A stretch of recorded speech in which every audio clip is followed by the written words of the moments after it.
Hey, what's going on, guys? I am here. I'm juggling a setup again.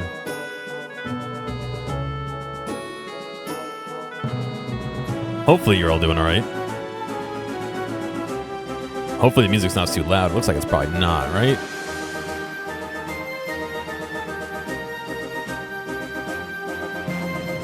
Anyway, I'm getting to work on another guitar pedal here. This one will actually probably be used for a bass, but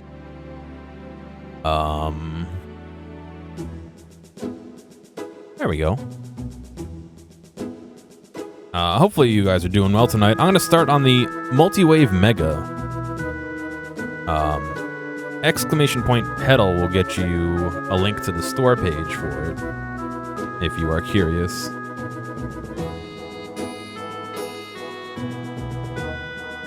And I figure we'll just hang out, relax, chill, and hopefully this will go well. Let me pull up the instructions.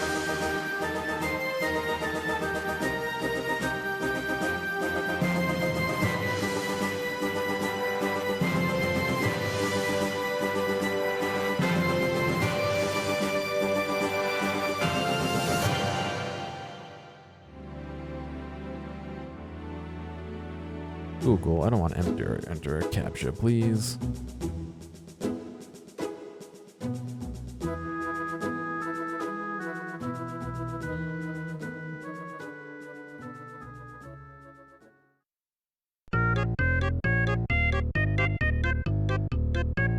Build documents. Give me a second, just trying to pull this up real quick. Multiwave Mega.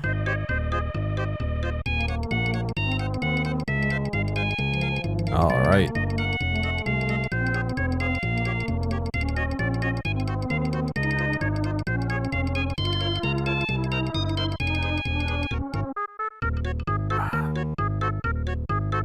What's going on, Where? How you doing? I gotta move my monitor. Hang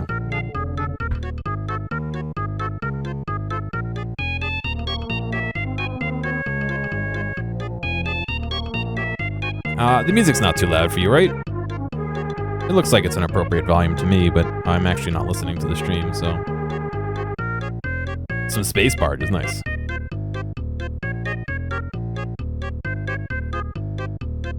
It's good? Cool. So I'm gonna start, as we all start these, with the beginning. I'm gonna solder in some resistors. This is a much bigger board than the previous one we did a couple weeks ago. My camera's not even square with me, so I have to like turn off to the left. So that's the board. The focus is gonna be our friend as always here.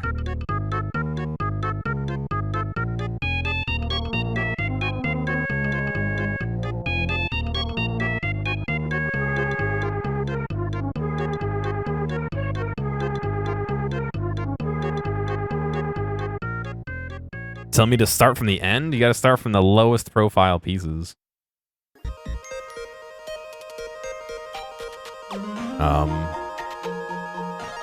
So...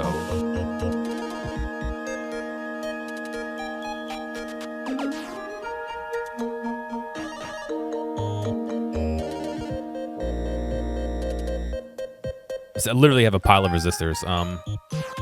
They were actually nice enough to label them all. So, what number that is, I couldn't tell you. Something 5K? A 5K? N 5K?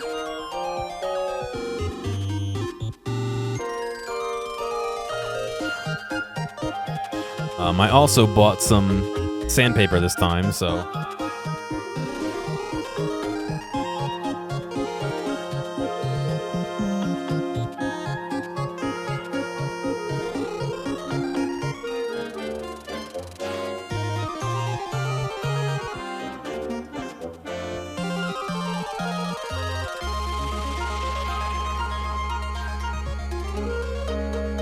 No, it wouldn't be ohm 5K, it's a resistor. Well, yeah, I guess it could be, but maybe. I was gonna say, resistance isn't measured in ohms, but it totally is. What's going on, Zot?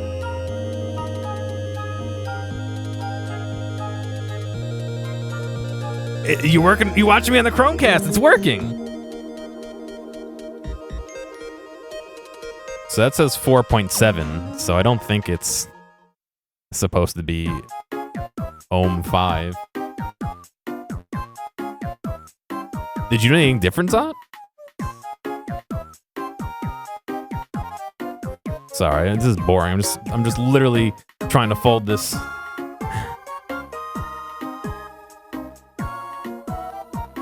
Literally just trying to fold this piece of sandpaper so I can tear it.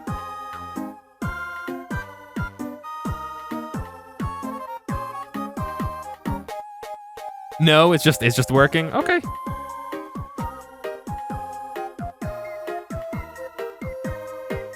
Okay, Chromecast.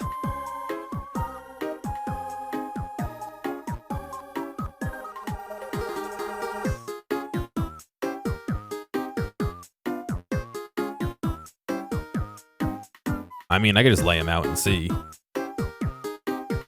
What do I need 4 of? 3 of, excuse me.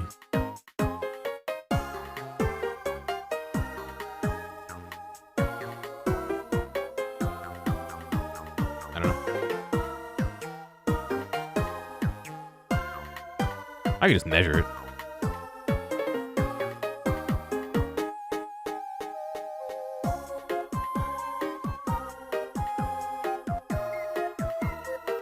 You see what I sent you on Discord, Zot? It's pretty rough.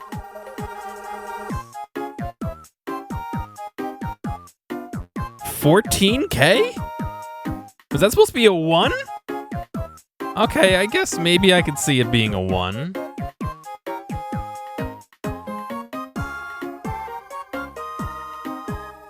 Is that a 1?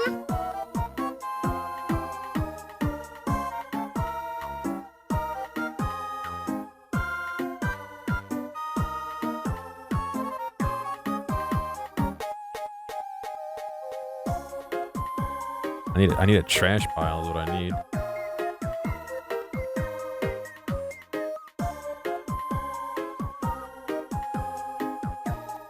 There we go, I got him on the ground now. What's going on, Dr. Nick? How you doing, man? So this time, instead of, what do you call it? Here, I'm gonna do a far shot until we get in there. Instead of, using my wire cutter, I'm just gonna use sandpaper to clean these up. Like I said, these sit in a factory and who knows what happens to them, so you can see maybe the difference. Not really. Yeah, look how much shinier one is compared to the other. This one, the left-hand one is a lot shinier, and you can see it's all roughed up. It's a lot better to solder with than the other one. These aren't actually so bad, but sometimes you get leads that are just absolutely caked in, what do you call it? Like, not slag, not rust, but like corrosion or whatever it is. It's just time. You know what I mean?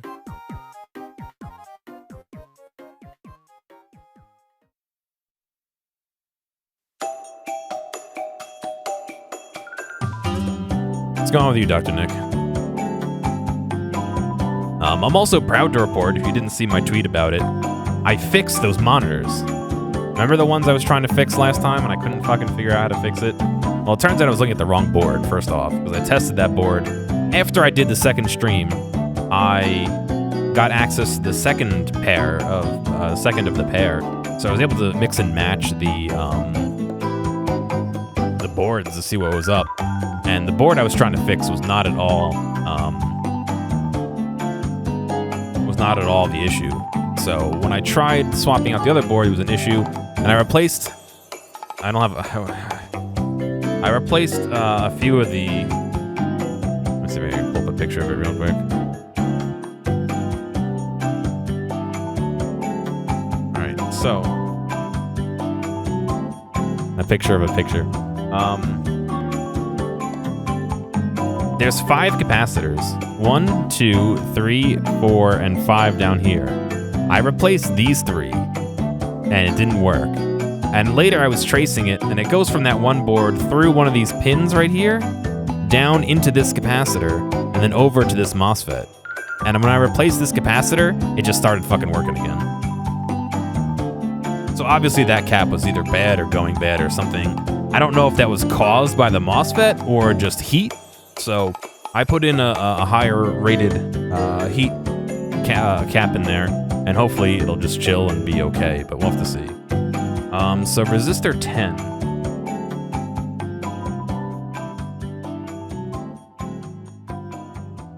I'm doing this backwards. What I should do is pick one and find what resistance it is, but... So 10 is right here.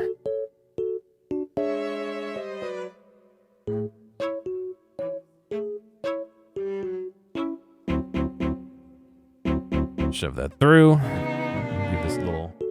Is autofocus on? Autofocus, are you on? Autofocus, fuck off.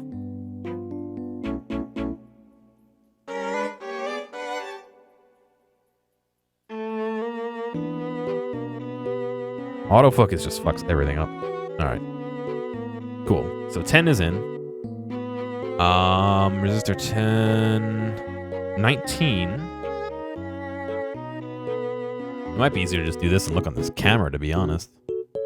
19 right here.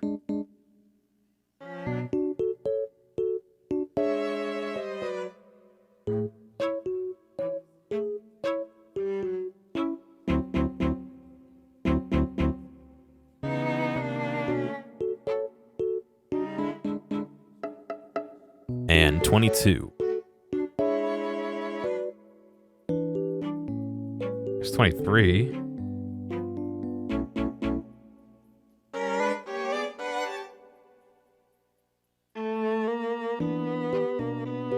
Oh, right next to it, right there, 22.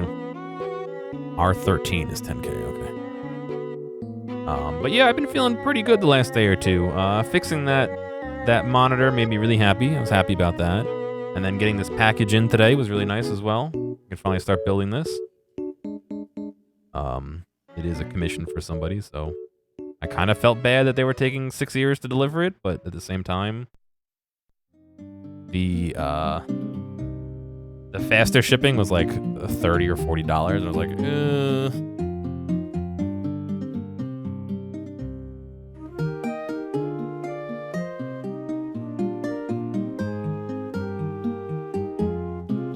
I opted not to go for the faster shipping.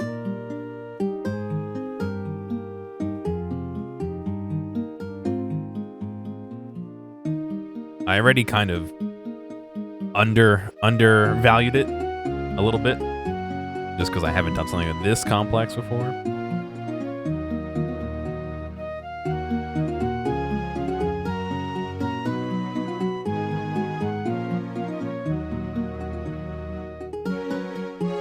How's it looking? You guys can see well?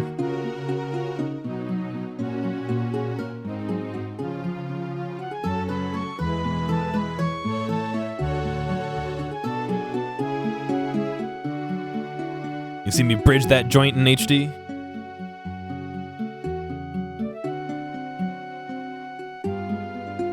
They're actually supposed to be bridged, okay.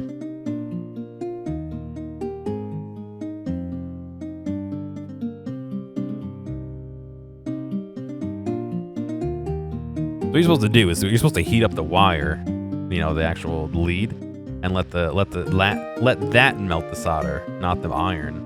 But when it comes down to it, it's a lot easier to melt the solder on the iron and let the solder heat up the wire. To be honest, I was thinking of putting my new phone in a tripod and pointing that down here and trying to do that, but that wouldn't work well over Wi-Fi. I'd have to get something that's wired to push that, and even then, like, remember when I was trying to play Red Dead and my network was buckling? That was because I was trying to do 1440 over NDI, so it's like, without some kind of dedicated high capacity capture card, high resolution capture card? I don't think I can. I mean, I can stretch it up to 1440. That's not going to be any better than 1080 at this, you know. I mean, maybe with the upscaling it looks nice enough, but nah, probably not. You're probably better off using the upscale on your TV.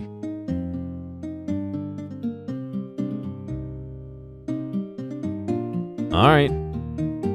First 3 are in. Boom.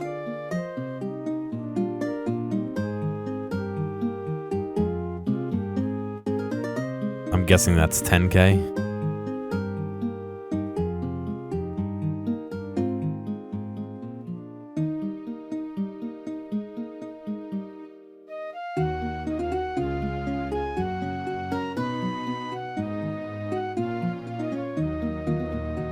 Yeah, 10K. Good on, Vlad.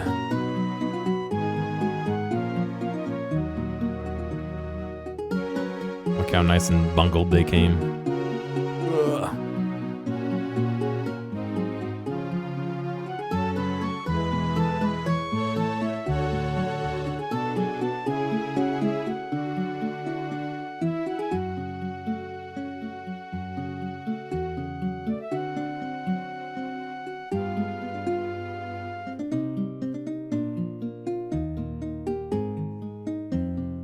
Very German? What's very German?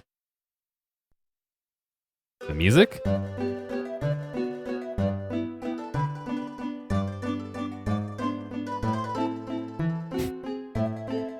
I did buy this kit from Germany. Like, oh, the bundling, yeah. I mean, that's kind of just how they come in big long reels like that.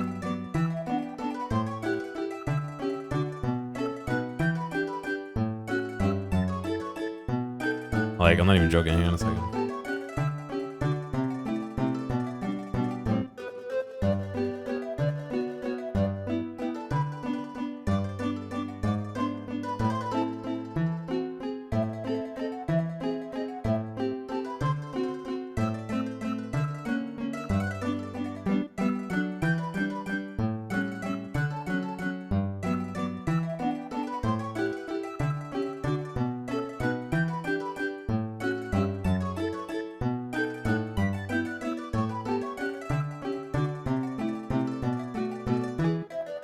No, I know.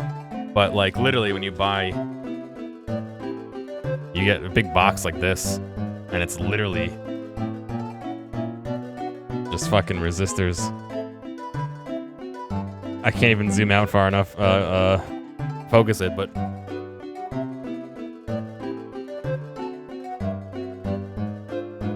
It's literally just a big thing of resistors. This whole thing is just all 56.2 ohm resistors. I didn't buy this. I got this for free, but like...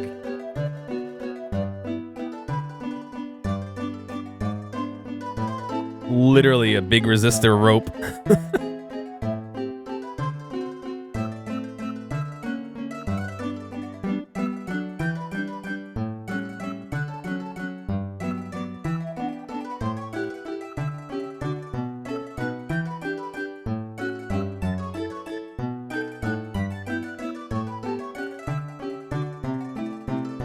So if you ever need 56.2k ohm resistors, let me know.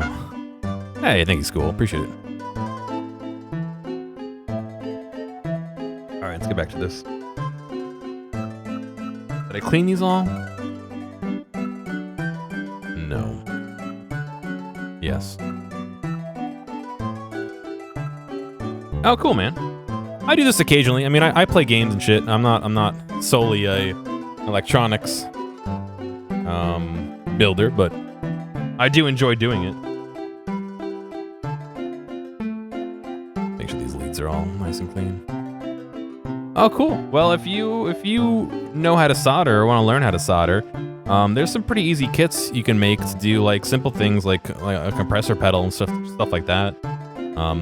It's fun to do if you aren't already. I mean, if you like electronics, then you probably already know how to solder and all that. So I'm probably explaining what you already know to you, but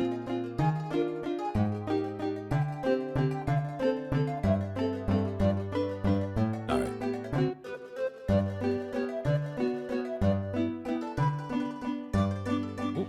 I almost knocked over my glass of iced tea. Put the glass of iced tea right in the shop.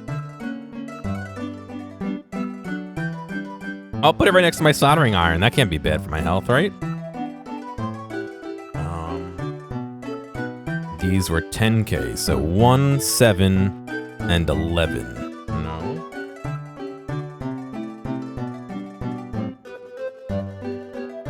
Wait, we said these were 10K?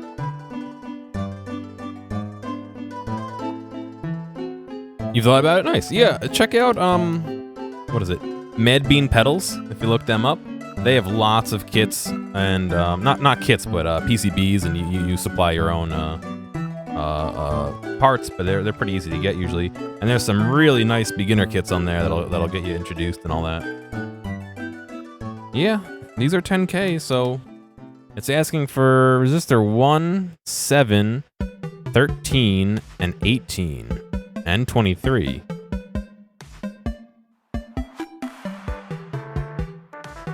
They give me the wrong amount.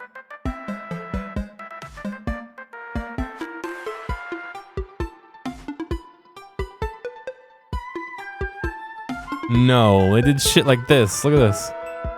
Why do you have one that's a 10K?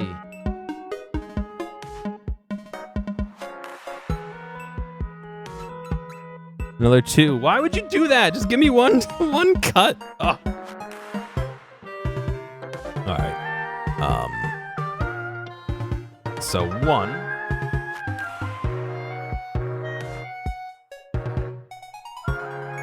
By the way, I'm literally referencing just a list of values.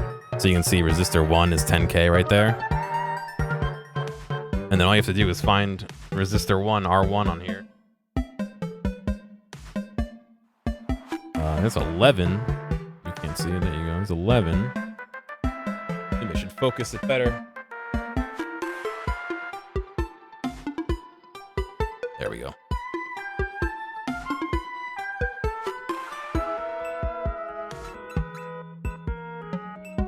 Watch you guys find it before me.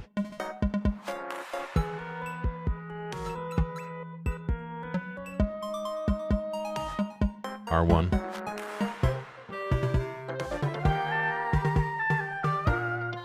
Pop that through.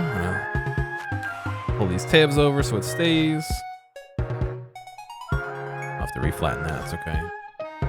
R7.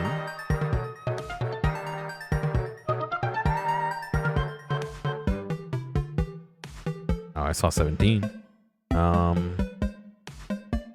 There it is.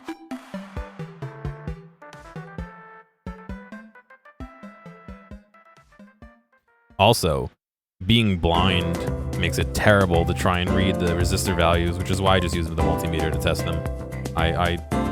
The fucking colors on here look all the same to me.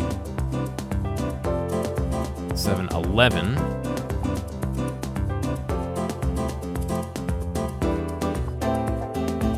Capacitor 11. Resistor 11. Use electronic hardware and software. Start off pretty good. More advanced complex. Yeah, I feel that. I have a pretty good hobbyist, like beginner knowledge, but I definitely have to say my mid-level stuff is kind of lacking. I've been trying for many years to get like more into Arduino and coding with that and all that, and I can do some basic stuff. You know, I've finished projects, but it definitely is something that I said blind. It's definitely something I'm colorblind. It's definitely something that is a little bit tough once you get into more complex things like combining Arduino with Python and all that. It's just tried designing a guitar pedal once. It didn't turn out well, but it was a good attempt. Yeah, I would not get into the design myself. Maybe I'd steal bits and pieces of somebody's stuff if I had a unique goal that I couldn't find a thing for. But yeah, I don't know. I'm not that level of able.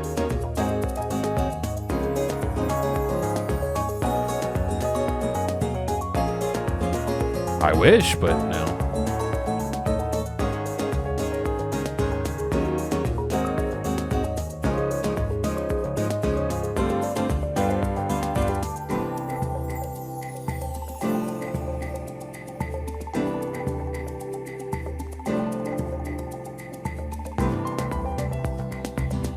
Yeah, that's probably what I would end up doing too, Morpheus.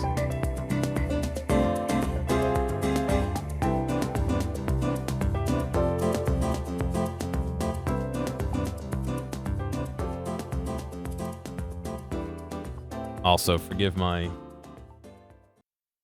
soldering skills. Soldering is one of those things that everybody has an opinion on how to do. And therefore, everybody's wrong. No.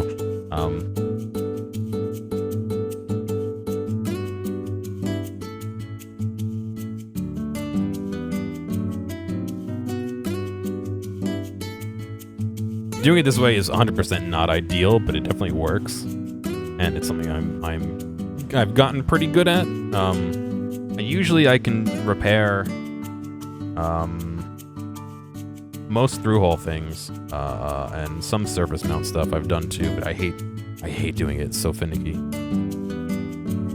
Cool device PCBs. You wish you could try and make this stay as jaded. Yeah, I have a lot of stuff that's been like that. Like for Christmas last year, I made a little device that would measure how much liquid was in my parents' dehumidifier and pump it out, like turn on a pump and pump it out if it got too high, so my parents didn't have to empty it, because they would have to pull out the bin and then lift it up into the sink and dump it. And so, I mean, that's an easy one. You get something that can detect if there's water or not, place it at the correct height. If water is detected, pump for 30 seconds, wait 30 seconds, and test again. You know what I mean? And even if it just gets up to the last, like, it works. Well, when it works, I hear that it's needing repair, and I forgot to look at it last time I was home. But you know, even if it's always 90% full, and when it gets that last 10%, it drains back down to 90%, it's still emptying it and allowing the device to run.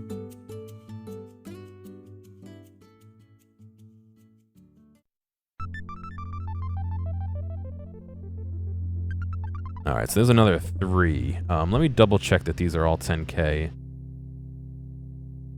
They look like they are, but like I said, I'm so colorblind, I can't read what they are. Plus, I haven't memorized what the bands mean, so.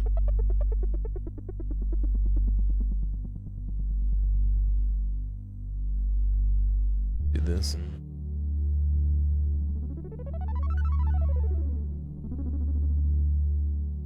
I feel like I just focused on it, and then it stopped being in focus. Here we go.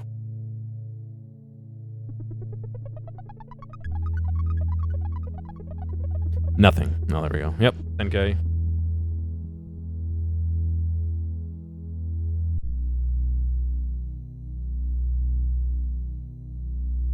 $10K? Nice. Okay, good.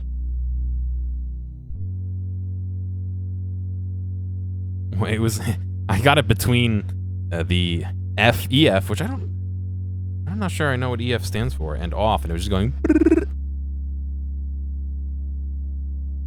I used to have an app that would tell you what the color coding is, but I can never tell what colors it is on the thing. Somebody needs to make an app that you can point your camera at it. Don't, just cut me in on the profits, whoever takes that idea from me. I'm sure it exists already. Yeah, right where? I can't imagine it not existing. It's 2021, everything exists.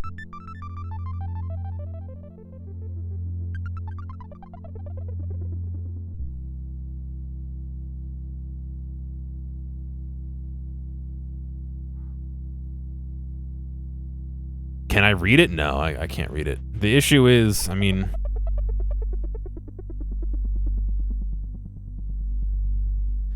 What is that? Brown, black, red, brown? I can't read it. I just can't tell what colors it is. That might be brown, black, red, brown, but what happens the next time when it's brown, green, red, brown, black, blue, you know? Like, I did 11, 13 right here.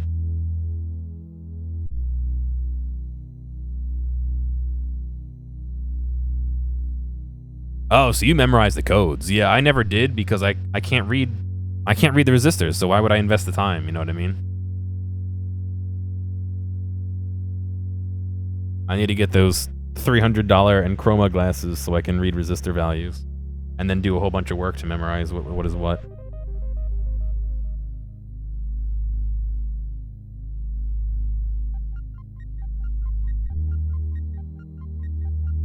No, I don't want the glasses. I am colorblind, yeah.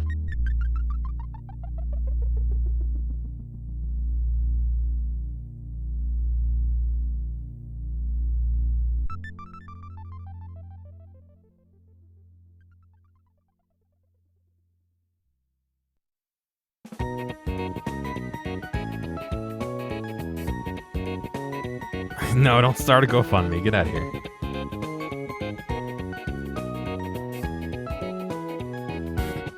I wish they would, like... They just need a program where they can mail me one for a week, so I could try it and then send it back.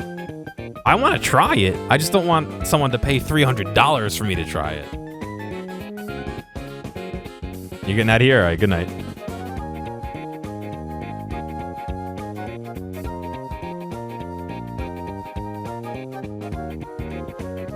No, I don't want to rent it like I just want to try it. You know what I mean? I want to see how amazing it is. I want to see what's making everybody cry. And then after I release a few tears, I can email it or send it back to them, and life will be back to normal.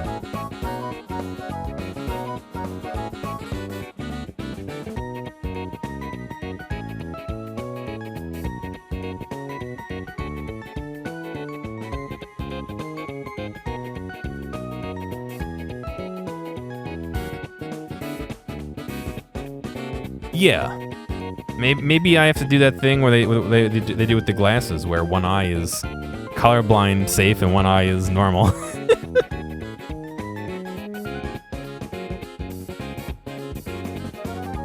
18 and 23.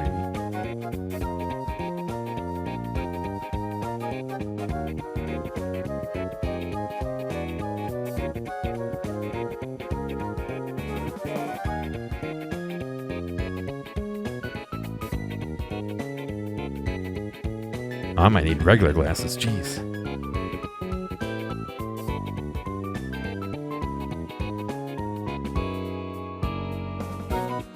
That's 23.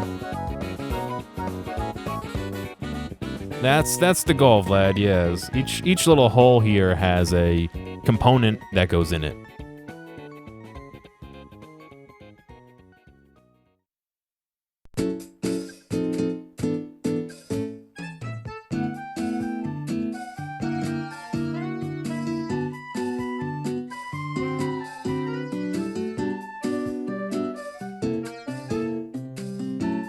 Like a little pointer here to point things out.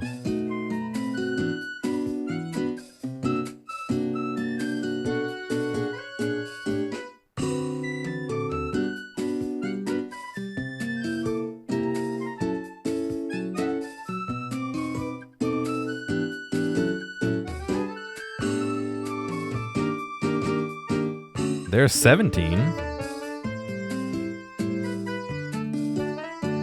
18 right here.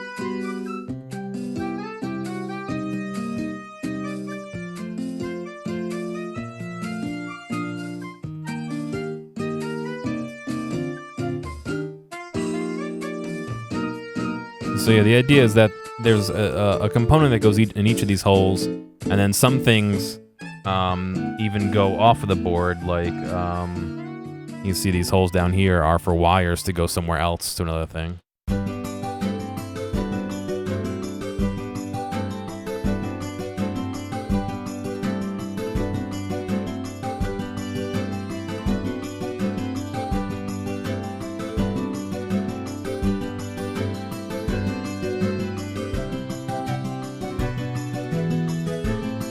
Yep, just putting it together, basically.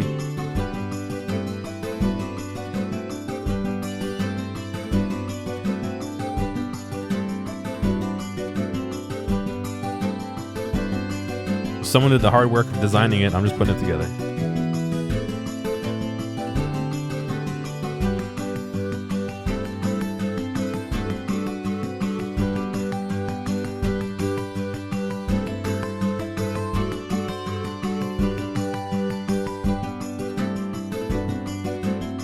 yeah, man, it's all good. If you got questions, feel free. If you want to follow along, I think exclamation point instructions will get you the instructions I'm looking at, the build instructions.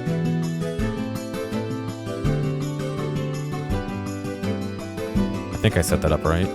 There you go.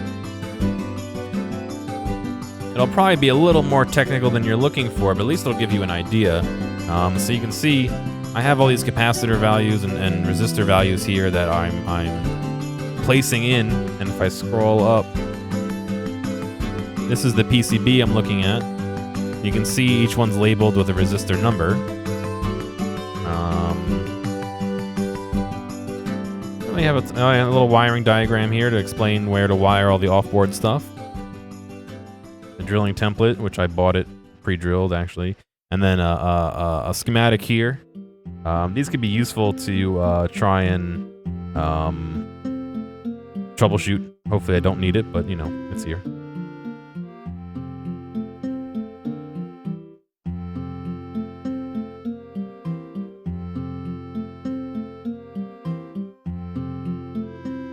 Okay, so that should be it for the 10K resistors. Yeah, so I bought a... I think it's on the table behind me. This, oh no, it's not. This kit had an optional case. Basically, it's aluminum, pre-drilled. So I went for it. Drilling is one of the harder parts because if you don't do it very precisely, your device ends up being a little wonky. So I opted to buy the pre-drilled one. I had to buy an enclosure anyway, so it was only a couple $dollars more to get it pre-drilled, and it saves me the hassle of doing that. I am going to attempt, so the retail version of this has a little screen with an oscilloscope in it. I am going to attempt to mod that in. It's not part of the kit, although I did buy the parts for it, so I will have to modify that. My hope is that I can stick it into the laser cutter and use that to draw out a square in the right spot that I can use to cut the square out. But we'll see. That's a lot of work, and I do want to do it for the guy I'm building this for. But it's just one of those things that hopefully it goes well, you know.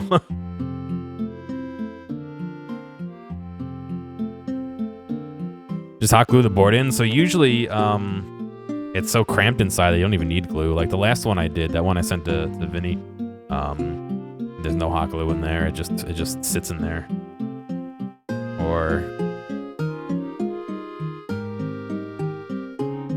this is a different pedal I had made a while ago. If I could find my screwdriver, I'll show you what's inside. A little cramped, and it's not the best job, but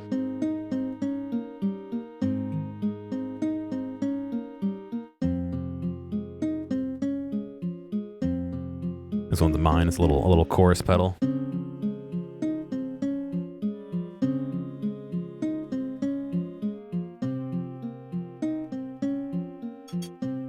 But you can see if I focus it a bit better, it's just literally just full. I kind of wish I hadn't gone for the battery in this one. When I was making this, I was like, well, of course they all have batteries in them. Why wouldn't they have batteries? And they don't need batteries because most people use them with a pedal. A pedal board where you have power, distributed. So I also kind of regret going for the lug style connectors here on the thing, that the solder lugs to put into a board. That didn't really help me at all. And this is a pretty messy. I mean, you can see some hot glue up in the corner there to keep the LED in place, and there's a lot of cap-on tape in here as well. Part of the reason why I'm not selling this one, and part of it is because I use it sometimes, but you can see I was having grounding issues, so up here I soldered a ground to the pot to connect to the chassis ground.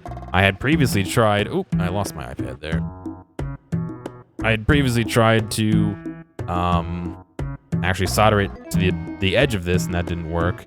Or I actually had it try to squish it between the two pieces, this piece and the lid, and that kind of worked, but it was not a great solution because whenever you opened it up, it went all over the place, and that relies on that solder joint that got squished not failing and all that. So it's not ideal, but you know, like anything, as you do these, you learn and make mistakes and try and do better next time.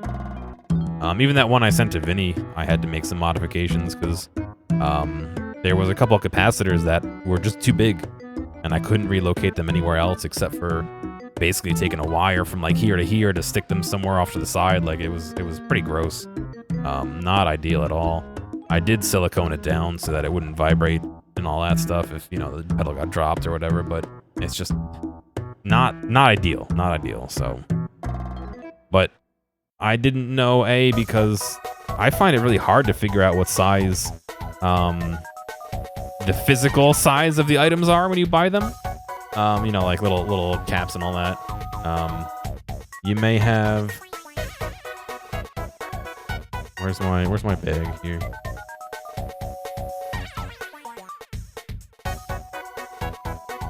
Like, these are all capacitors. You may have a giant one like that that sticks up that far, or you may have these tiny little ones like, here, let me...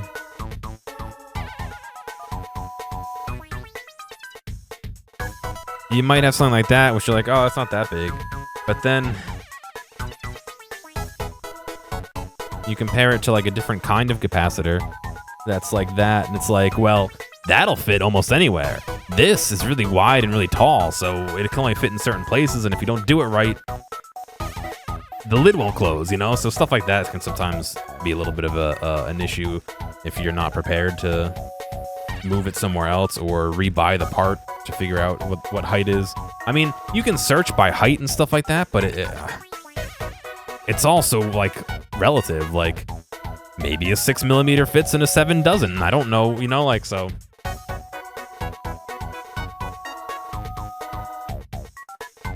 Ideally, you'd want to go for the smallest one possible, but if you look to that bin, that bag when I was pulling it out, there's like 4 different types of capacitors, and some are better in some situations than others, and it's just like, ugh. When do you use an electrolytic versus a ceramic versus metal film? Metal film are resistors, never mind. You wouldn't want to use a metal film one, but you know what I mean.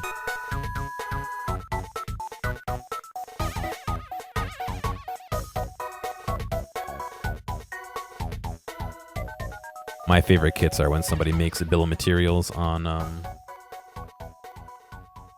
like Mauser or whatever, and says like, here's the bill of materials, these are all known working ones, and all you have to do is find like replacements for the ones that aren't being sold anymore when out of stock or whatever. 'Cause that's so easy, it's a couple clicks and you're in.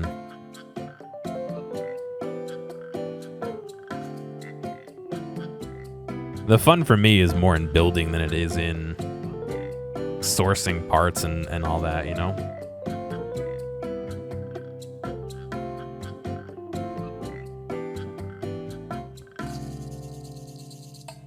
I don't play guitar either. Like, I play a little bit of bass, but not a lot, so it's... I use them to make sure they work, and then I either sell them or give them away, usually.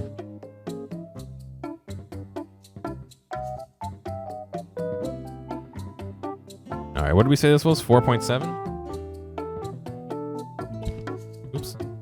47? 470?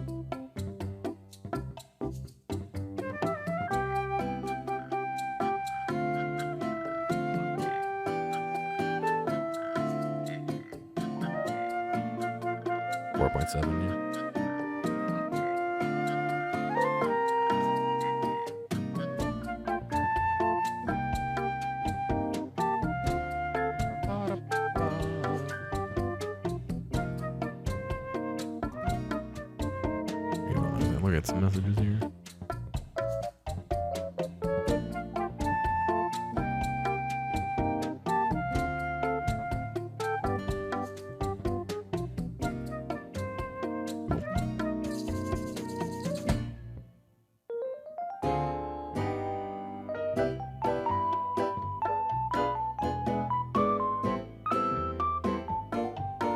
So resistor 2.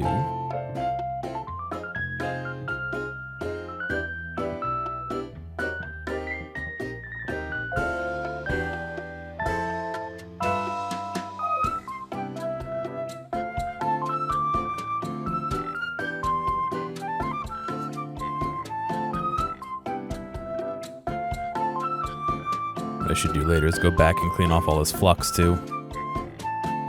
I need a solder toothbrush.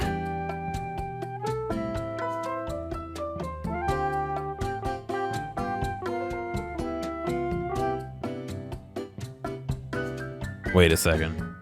What did I say these were? God damn it. There's 4.7, 47, and 470.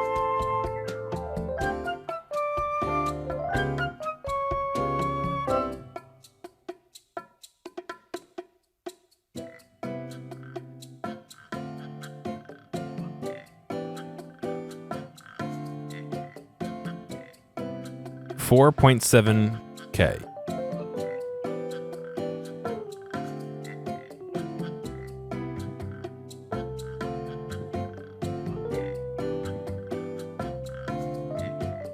$4.7K.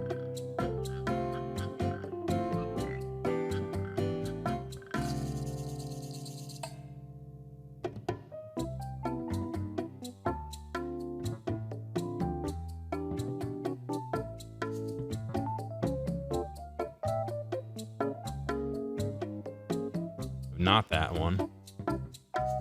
4.7K. 26 and 27.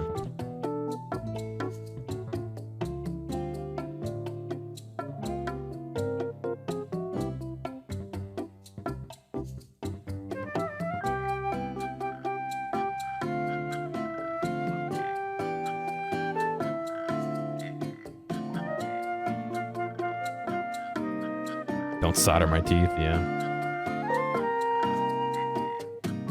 I need a new cap. A new crown.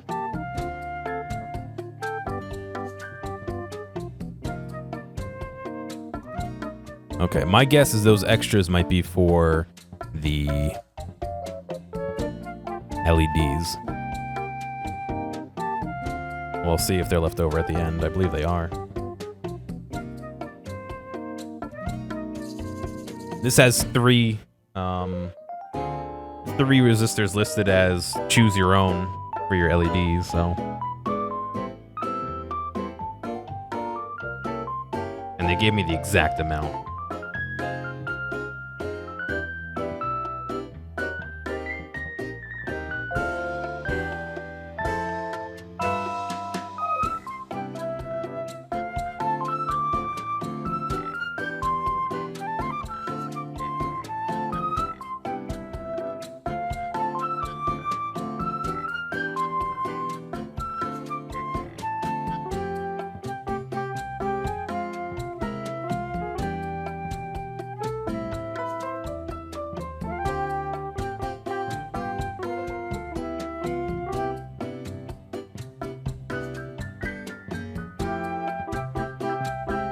By the way, I just have a bin of cut leads right here. Ooh. They actually do really come in handy sometimes.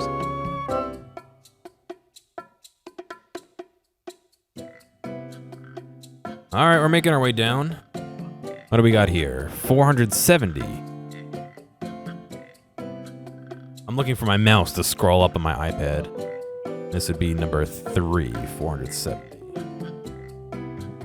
What I should do is not throw this little tab away until after I solder it.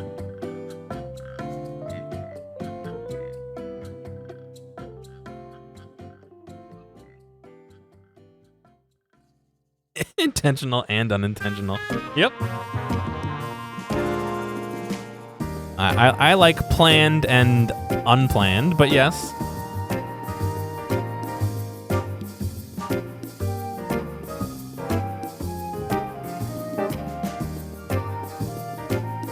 $470 is number 3. Number 3 is right next to number 2.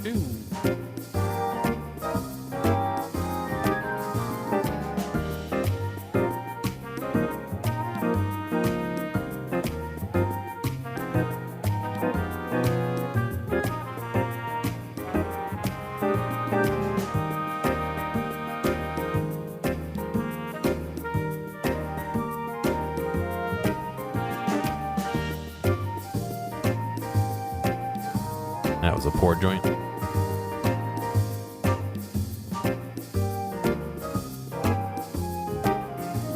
That one didn't even make a joint. Fuck. Why can't I solder?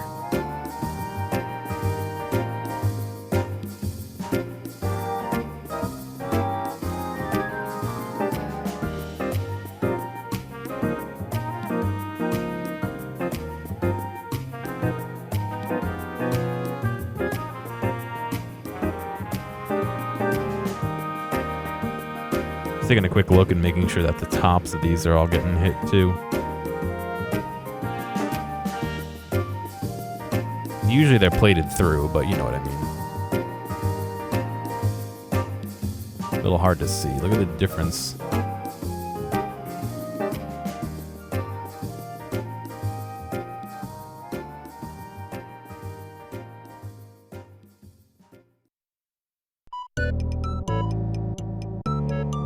The difference between this one and this one. It's a little hard to see. You see how much more solder is in that left-hand one? How it's kind of coming up and through?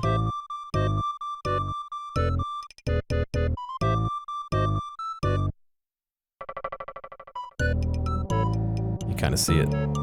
It should be coming up and through a little bit.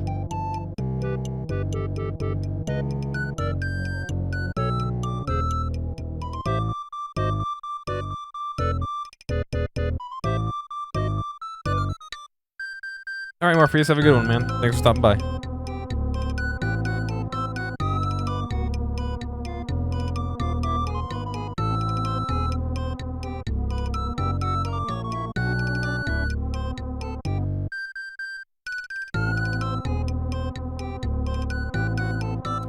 One meg.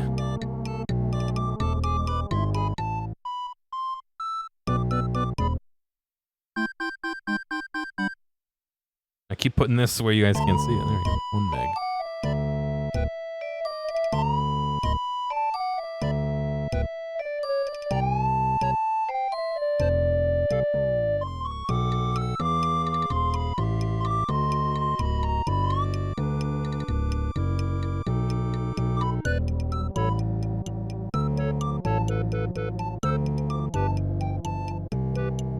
No worries. Yeah, man.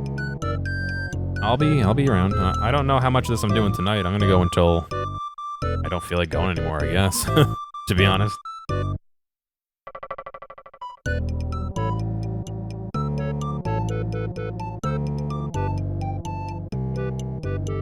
But I'm feeling pretty okay today. My back's a little sore, but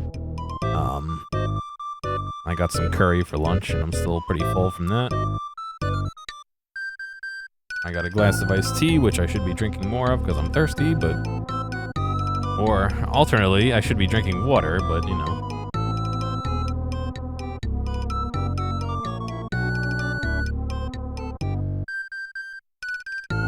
Alright, 1 meg. That's gonna go... 14, 15, 16. Now, they made it nice and easy. And they're all right here. I don't know why it's in that order, but... 14... 15, 16. Especially because they're all the same resistor value. You could have just made them go left to right, but... Maybe it has something to do with the schematic.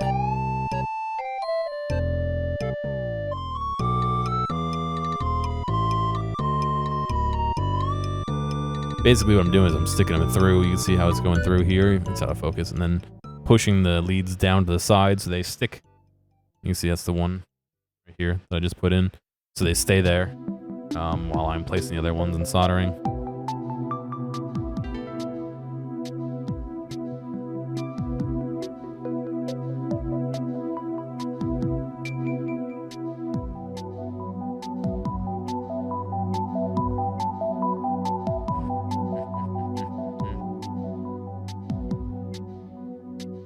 I wanted to get some bubble tea today, but I didn't have time. Probably just as well. It's literally all sugar.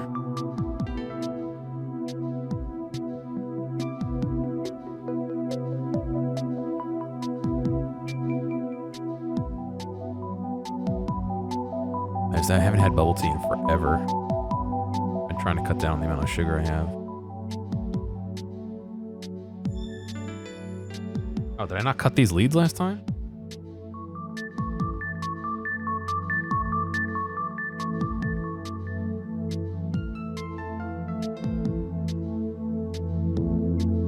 I soldered those in. I didn't cut the leads. Not that it matters right now, but...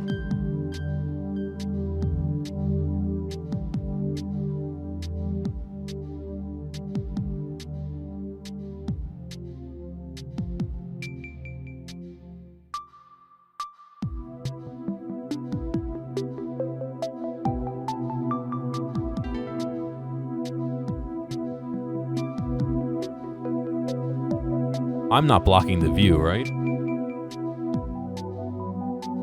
gonna try and solder looking at the screen, not at me. Oh god, this is so much harder. That's so much harder looking at the yeah, because it's on a delay.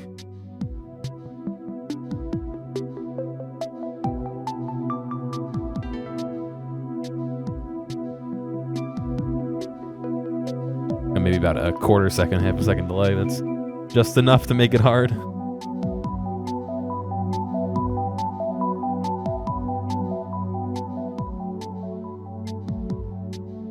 still hot.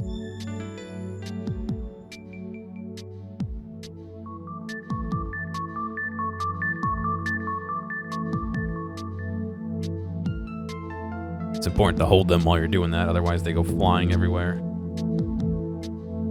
And trust me when I say they love eyeballs.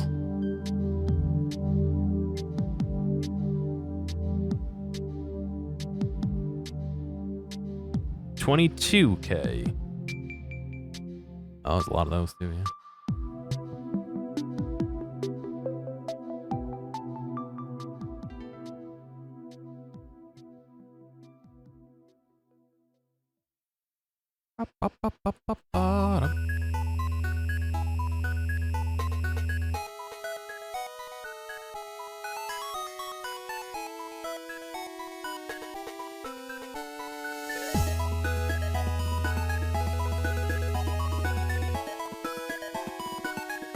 Should have rigged this a little bit easier to flip between scenes.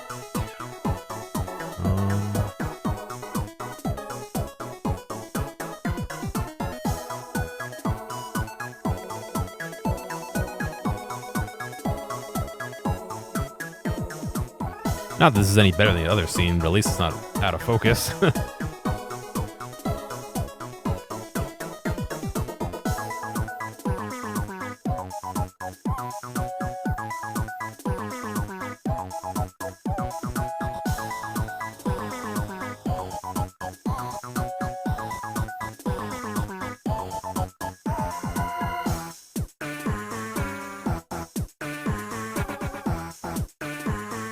All right, 4, 5, 6, and 9.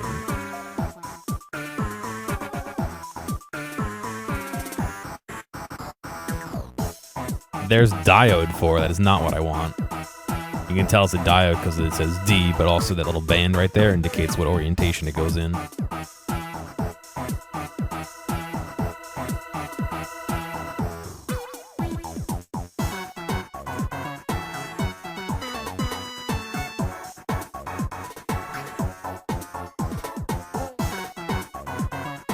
There's 5.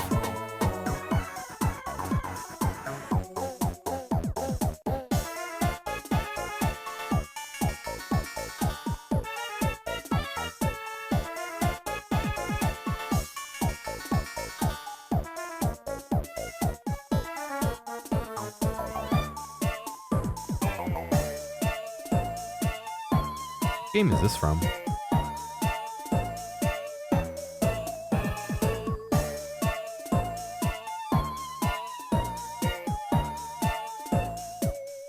There's 4.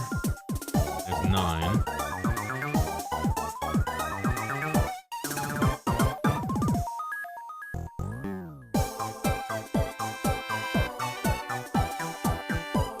Sounds like WarioWare, but...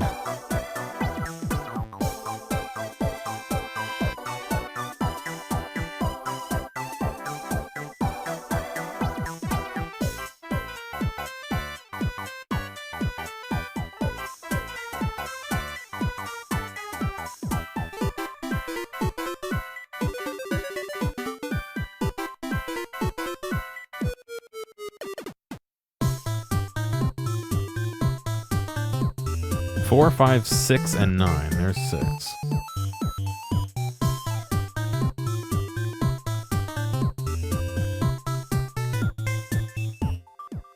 Some people get really particular about how you bend these wires, making little jigs and stuff to help you bend them. I personally don't go that crazy, but...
Oh, come on.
All right.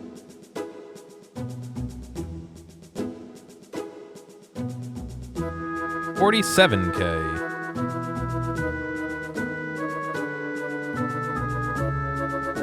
That's resistor number 2.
All right. This looks like 10K?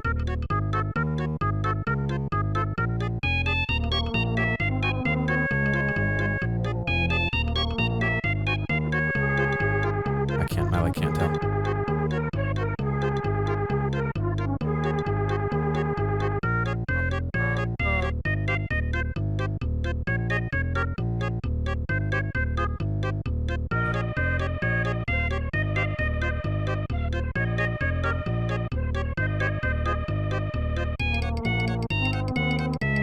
Yep, 10K.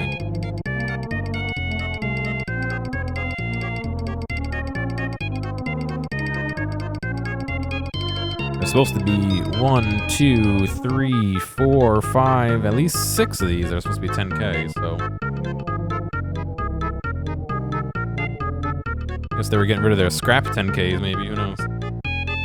Not scrap, like cut ends, you know? Why not just give me a flat 6?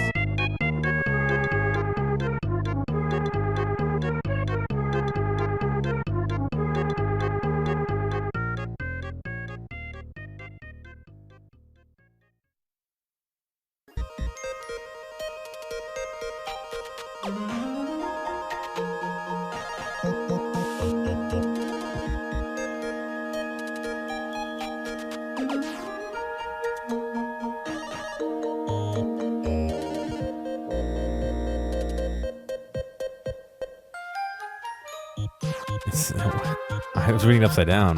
What's that? 1K? I don't see any 1Ks in here.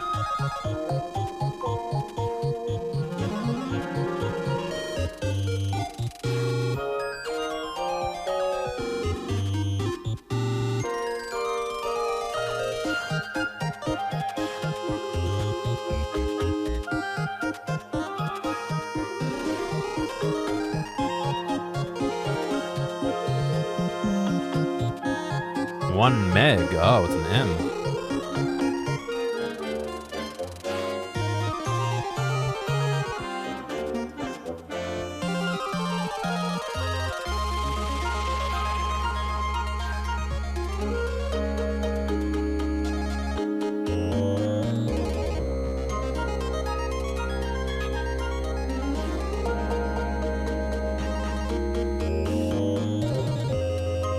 Dropped one on the floor.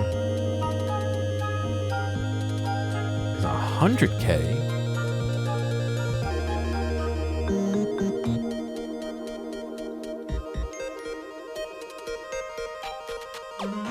$330K. Boy. Did they give me the wrong amount of 10Ks? Put these aside for a minute.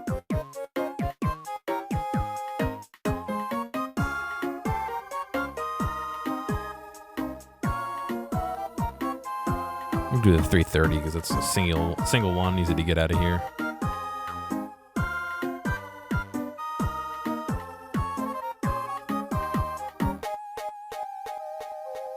$330 is resistor 12.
$39K, it's resistor 20.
Excuse me.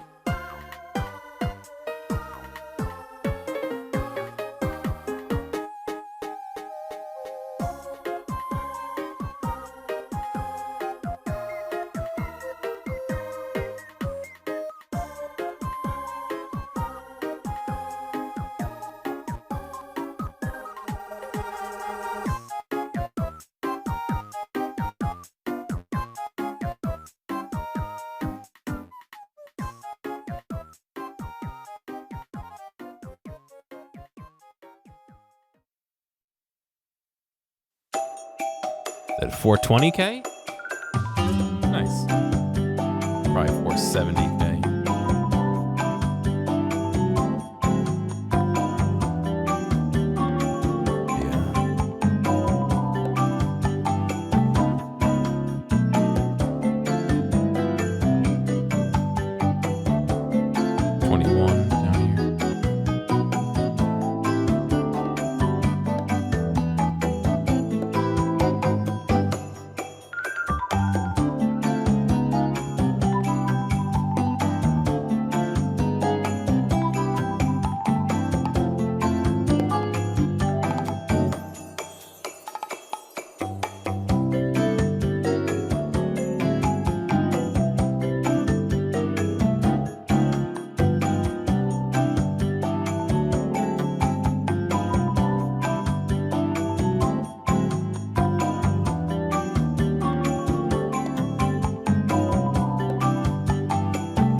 Looks like it's 100K. I'm gonna check it.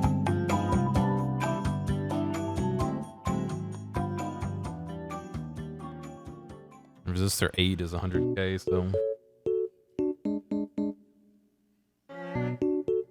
definitely possible.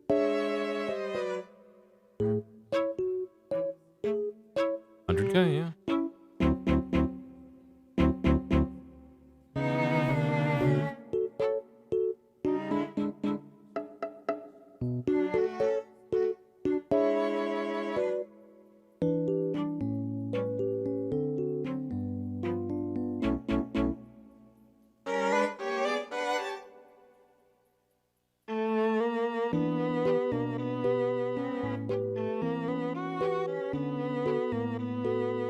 Right here, resistor 8.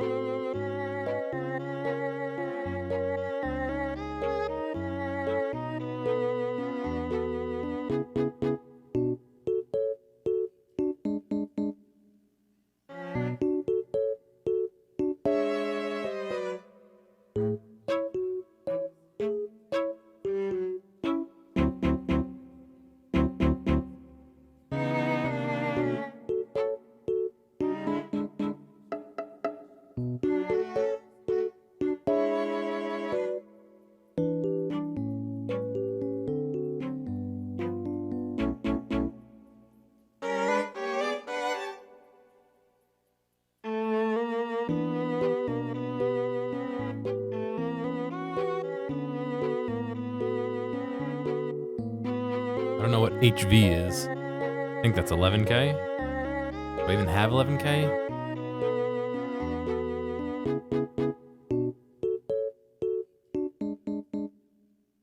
Or was that 1 meg? I forget. Maybe it was upside down.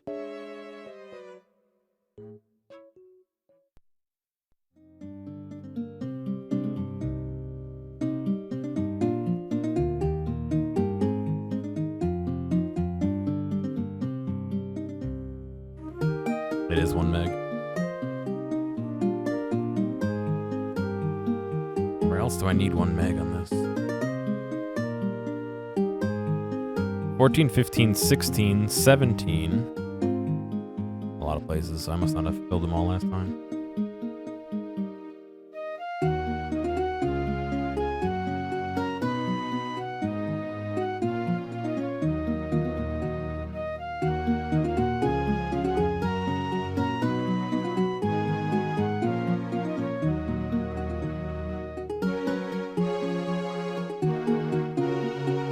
That's 17. What do I have here? 14, 15, 16, 17. And 24.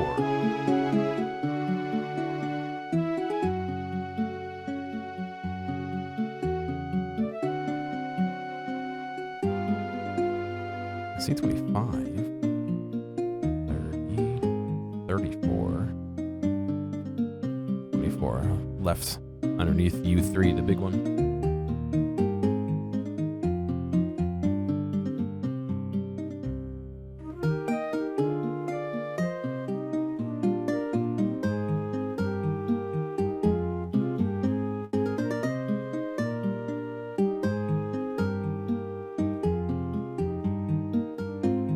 By the way, look how dull and nasty this gets when it's just sitting around doing nothing. See how gross it is?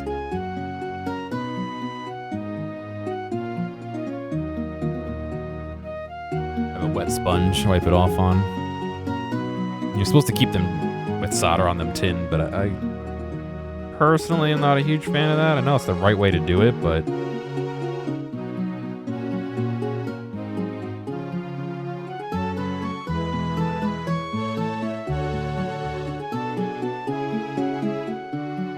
never had an issue with corrosion actually eating away a tip of the, at least with this one.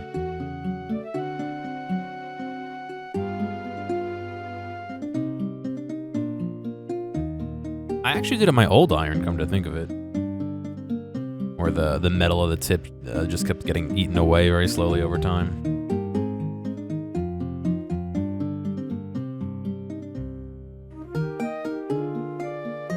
But that was a cheapo throwaway, like no temperature control, no nothing.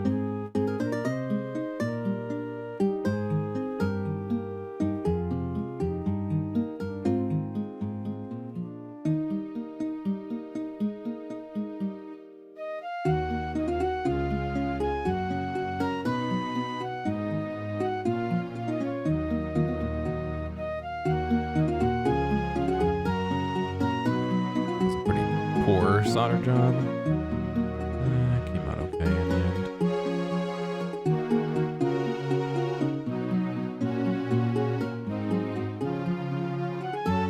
Ah! That one was still hot.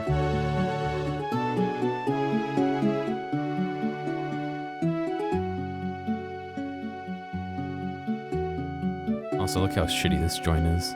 It's a little hard to see because of how far away. Look how close they are to touching.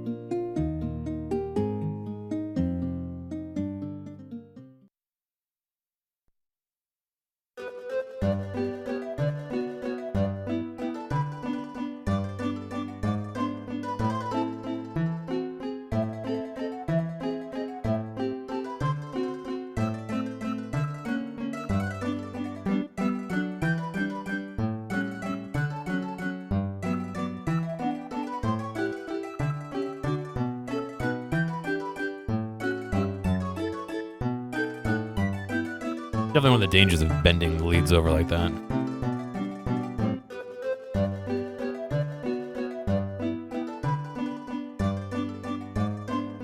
Yeah, I mean, you get what you pay for. I used the cheapo one, so it started falling apart, and then I eventually invested in a better one. These were 10K, right?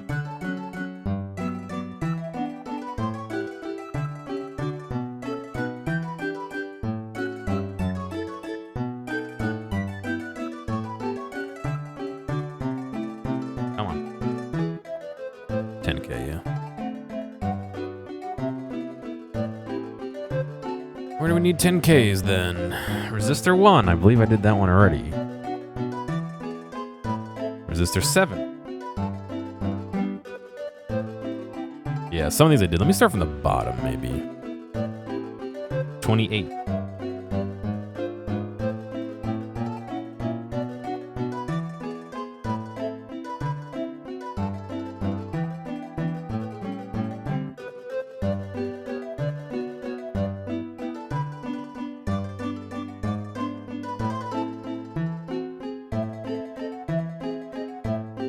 $25.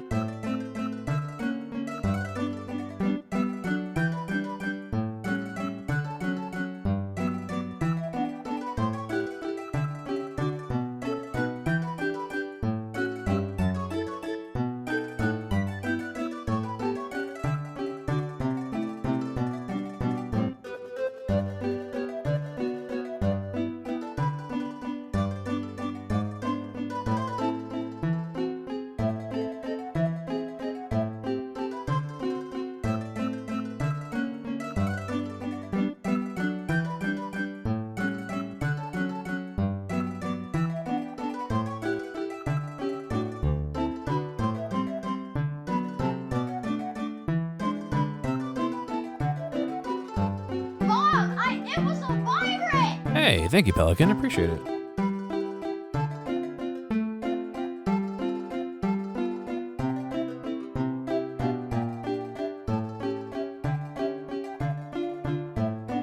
How you doing tonight, all right?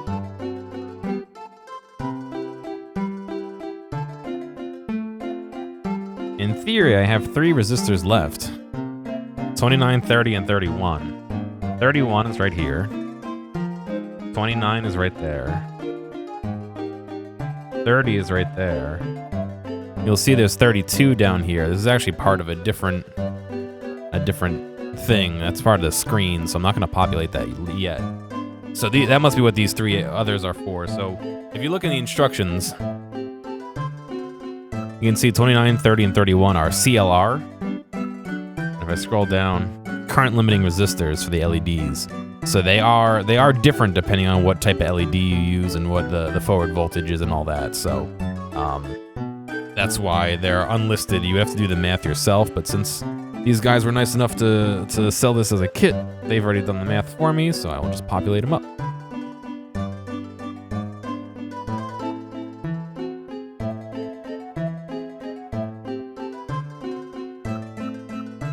Clean them up real quick and we'll pop them in. I believe these were 10K.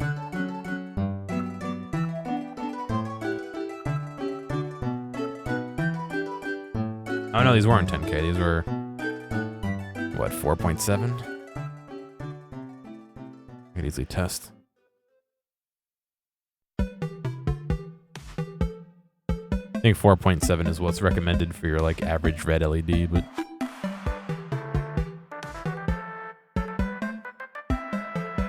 let's see.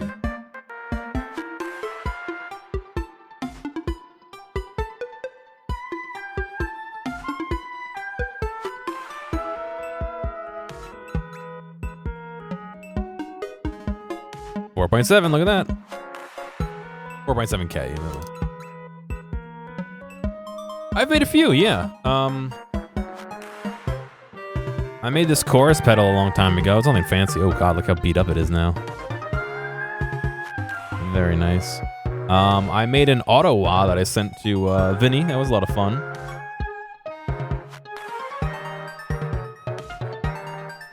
Different color diodes do affect it that much, as well as brightness. You have things that are like indicator LEDs, which are more glowing, and you have things that are like bright LEDs, which actually like cast light. You know what I mean? Do I have a 5 volt?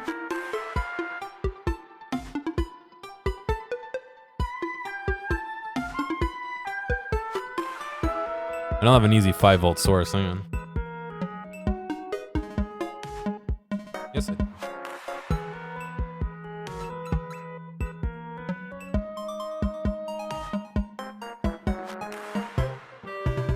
Hey, it's gonna be 7.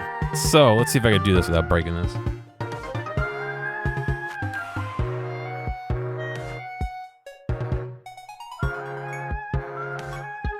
See how bright that was before it burnt out? I did actually burn it out. It's alright, I have a ton of these. And then versus that. See how that's more glowing?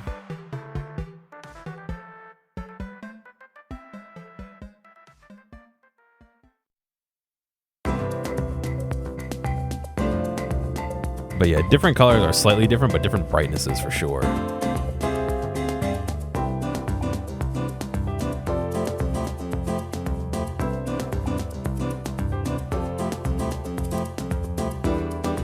How are you doing tonight, P7? You doing good?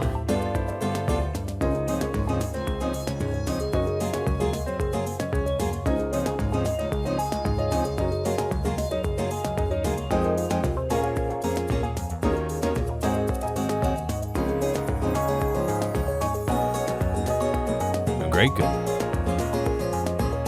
Doing pretty all right today, too. I've been waiting for this kit for 2 months so I could build it. Finally came today, and last night, really late, I fixed the pair of speakers I've been trying to fix for the last couple of weeks. Finally got them to work.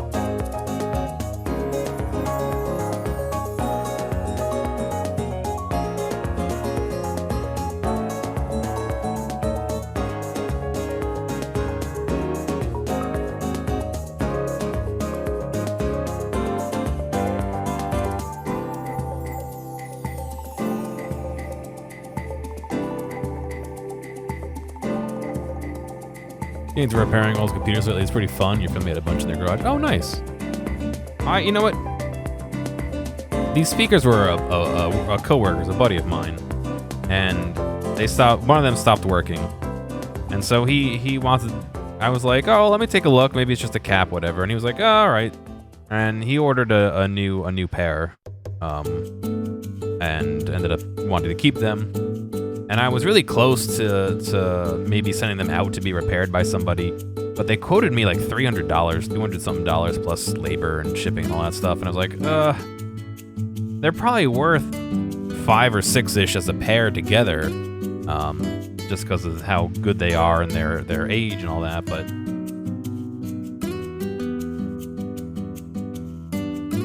I kind of didn't want to spend that kind of cash on it.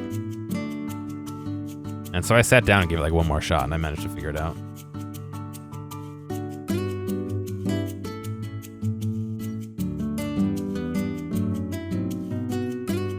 I like legit sat down with the multimeter and rang out every single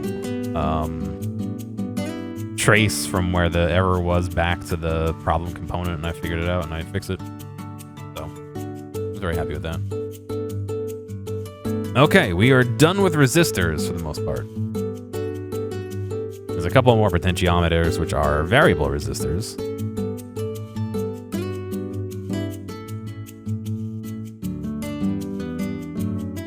For those of you who don't know. There's also variable capacitors. I don't know if they have a specific name for those, though. What was wrong with them? So, I can show you.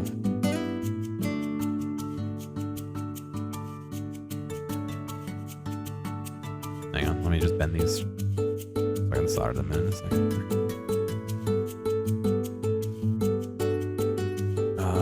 Give me a second. Oh, I didn't mean to turn that off.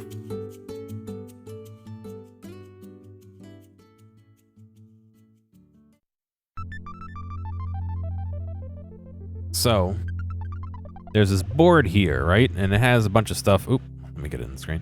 There's this board here and it has a bunch of stuff.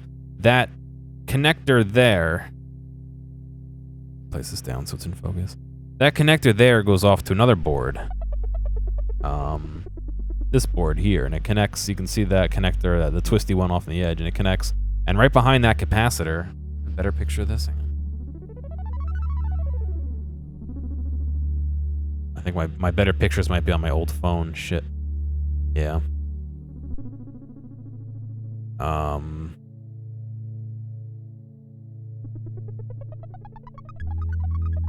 One phone. Behind that capacitor, you can see that resistor right there. It was dissipating 25 volts across it instead of 5 volts, which it should have been. So something was up with it.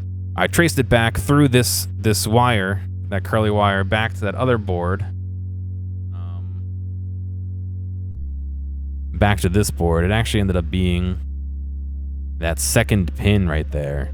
And so I was just following that back through components. It goes through this capacitor and into this MOSFET right here.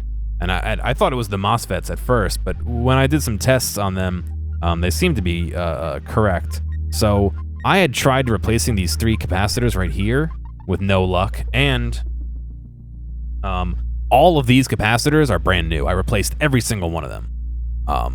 So I tried all that. In fact, there's 3 ICs. You can see an IC there, an IC there, and an IC there on that back plane. I replaced those as well. And it wasn't this board. Unfortunately, I didn't have a second board to test until after I did all that, but I eventually did. But this capacitor right here was bad.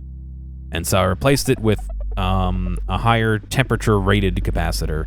So hopefully it doesn't burn, you know, it's old. These things are 10 years old at least. So I'm not surprised. I'm a little bit more surprised that it didn't fail sooner, to be honest. But yeah, that's kind of it.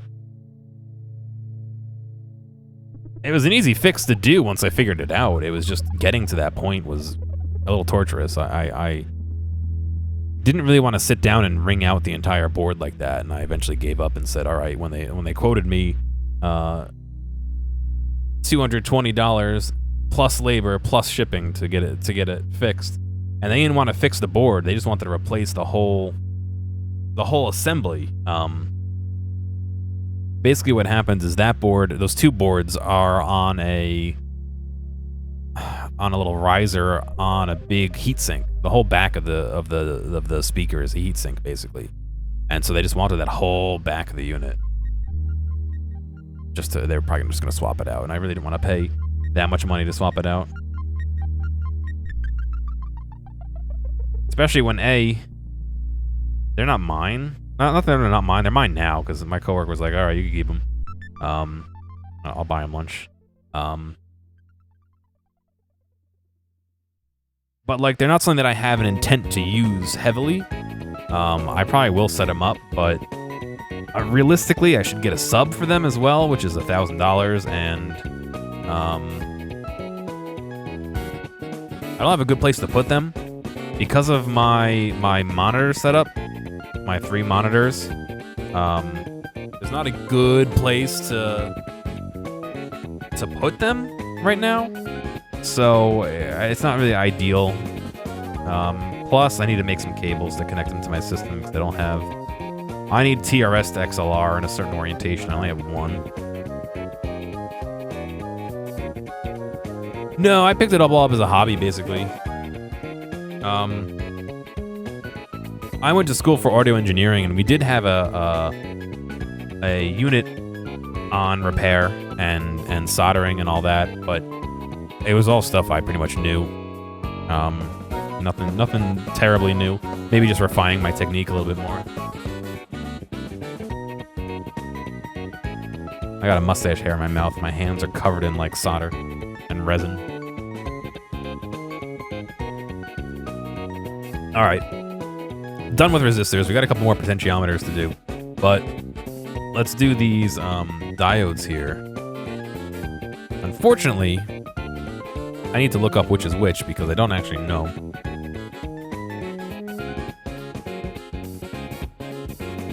These are 1N4001. Okay. So that's number 1. These actually might be labeled enough for me to. So this is 4. This is 4N. You can almost see it. 1N on top there. 1N. 4001. You're never gonna be able to see that with a glare. 4001. You can't even see it. There you go. 4001. So that's one of them. This is a different one. You can see it's printed around there. I'll have to read that. And then these two are too small to have anything written on them, but they're the same. So hopefully,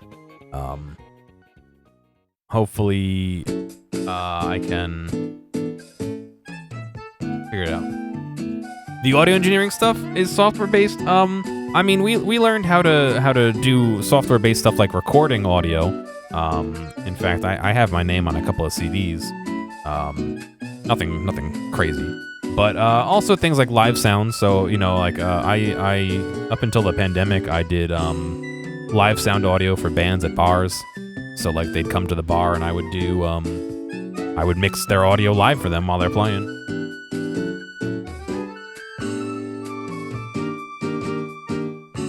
Sometimes indoors, sometimes outdoors. Sometimes it'd be a big almost not an arena, but a big like setup like that. But I am trained in recording audio as well for, like I said, I got my name on some CDs and shit.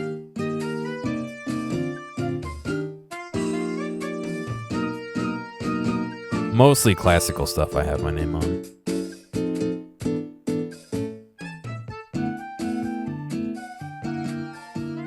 Stuff that doesn't interest people unless they're like, you know, like, oh, I play trumpet, you know, like...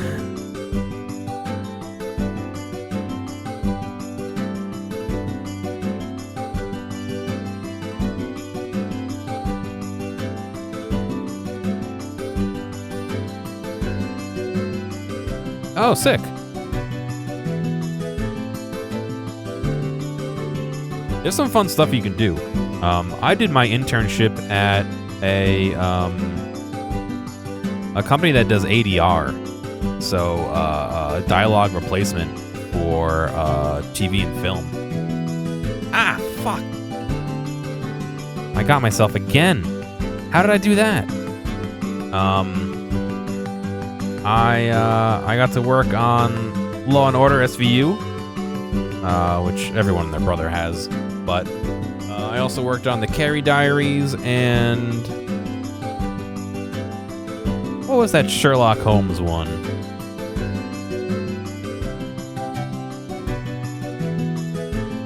Elementary, that's the one.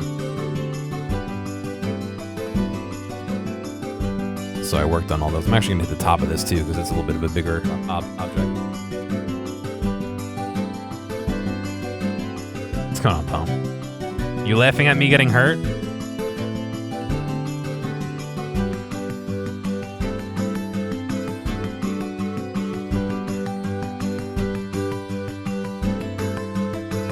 Music studios, yeah. I try to do a variety of things. I did some live broadcast stuff, like mixing for concerts, basically, but also doing the live stream for the concerts at the same time. We had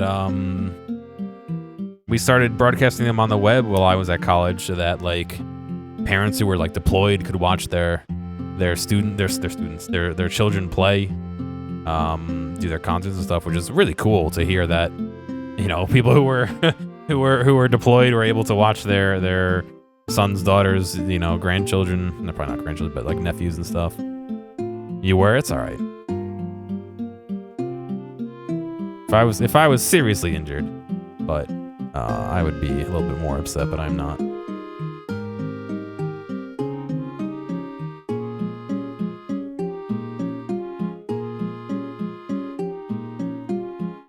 P7, that is one of the biggest audio industries you can get into, is doing audio for church and live streams and stuff.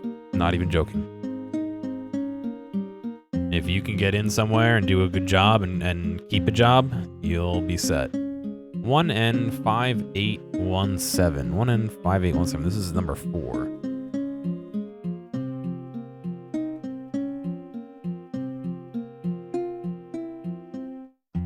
A lot of them have started doing live streams, and a lot of them have musicians that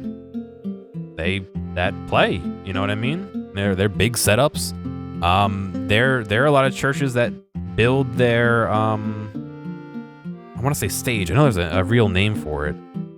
The altar, with audio in mind, with you know, recessed areas to put amps in like the floors and stuff, so they're angled up at the performer and have mic, you know, XLR drops right in there and stuff like that, with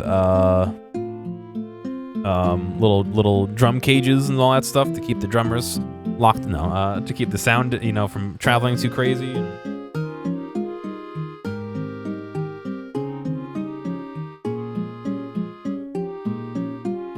It is honestly a big industry, just the church audio alone.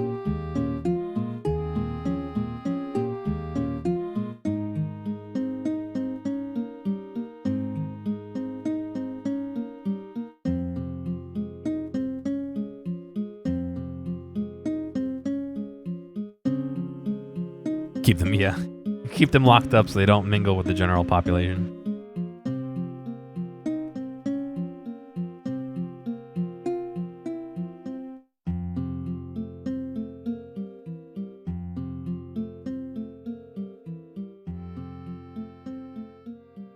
Also, it's all good. You don't need to know how to do science or anything like that, Palm. If you have questions, I'll definitely try and answer them, but you don't necessarily need to know anything for this.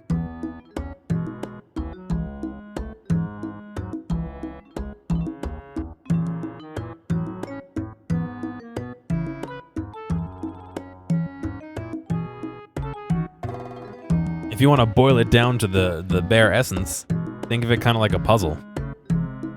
You can see all these lines on here connect all these little holes.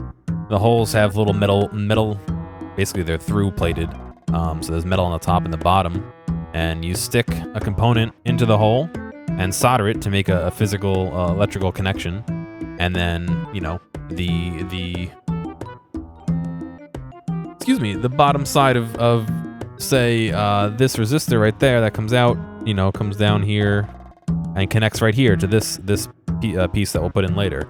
So it's just a big puzzle. You got to figure out where things go and put them in the right spot. And at the end, hopefully it makes good noises. And if not, we end the stream early and cry and throw it away. No.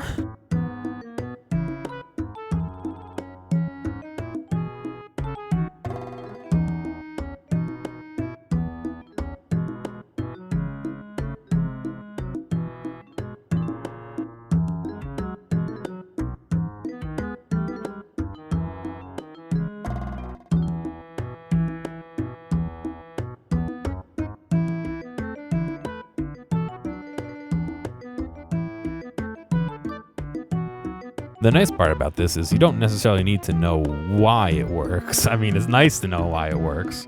I have a fair understanding of why it works. I'm really not an expert, but...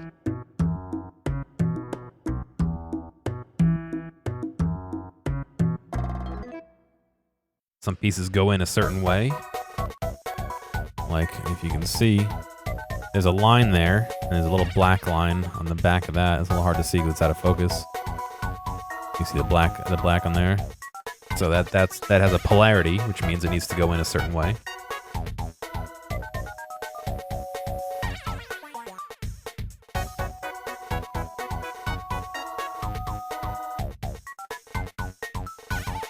There's diode 2, we need diode 3.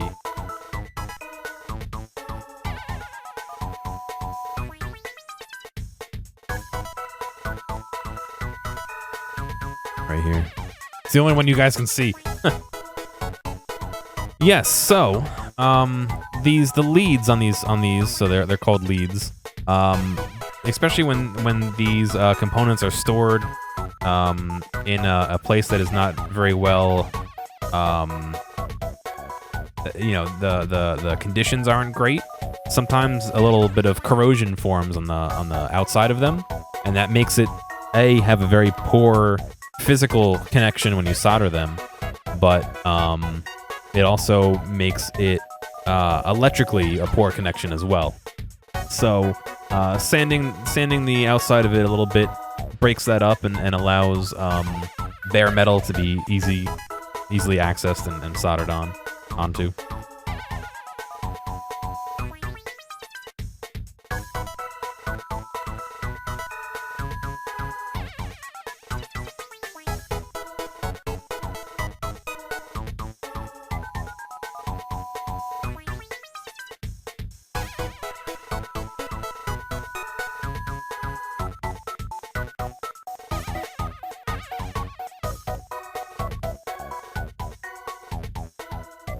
You can get away with not doing it, but I just find it's usually a better connection and more reliable when you do it. Do.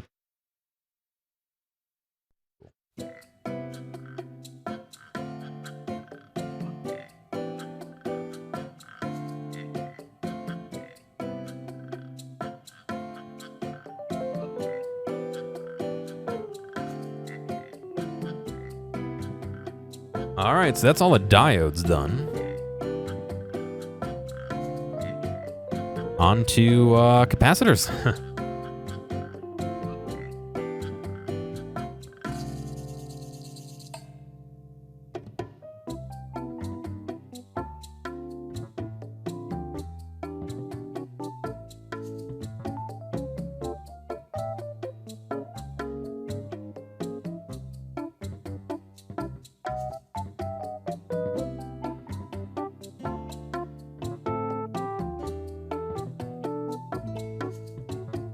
Look at the writing on this.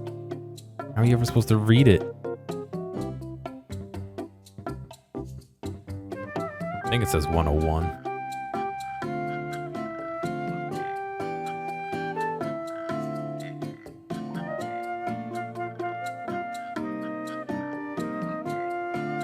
No, I wouldn't say 101. I would say... let's see, 22. That's 22 picofarads. 22 picofarads, so this is 7 and 8.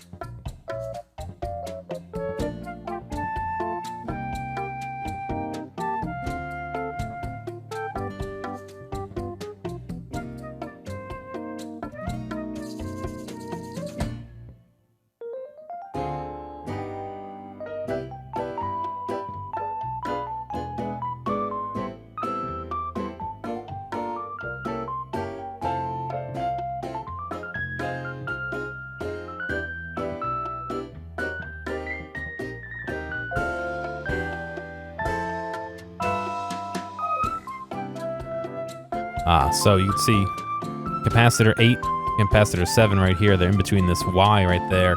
That Y is actually a crystal, like a quartz crystal. It's tuned to vibrate a certain frequency, and when it vibrates, it puts out an electrical signal, basically. And you can use that to time things. In this case, probably what's happening is, let's see. Yeah, so right here, this U4 device, you can't see it because it's on the back. That's the crystal. You can see it connects those two right there, connects to that, and that is the back of this U4. And so that is actually going to provide a time to that chip, so the chip knows how fast to run, basically. Every time there's a pulse on that input, it'll probably run a command or something, or a step of it, or however they do that in machine language. But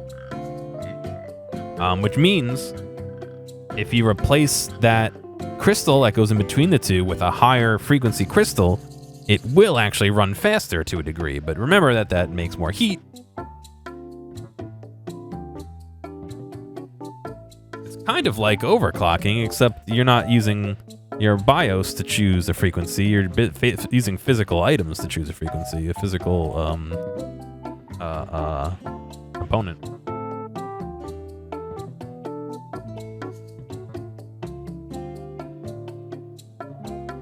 In a nutshell, there's a lot more to it than that.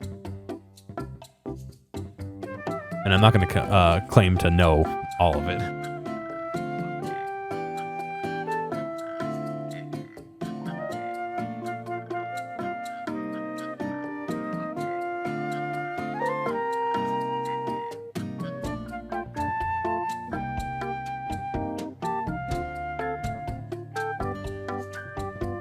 Look, you can see that bridge right there.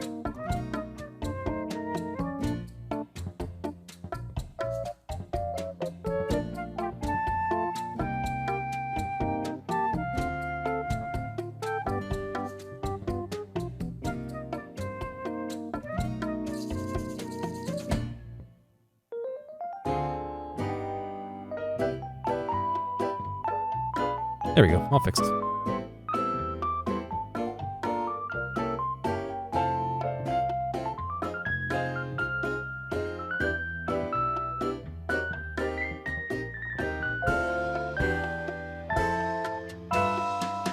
And so what those capacitors do is actually help, I think, smooth out those pulses.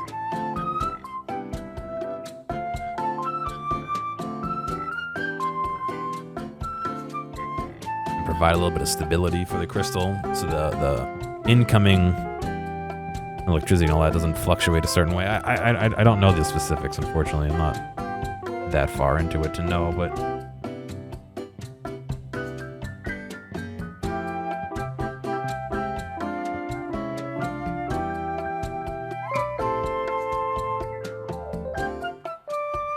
so ideally I would have a real ESR meter, not this.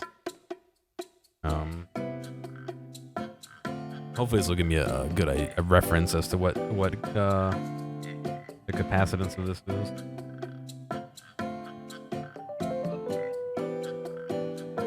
$240.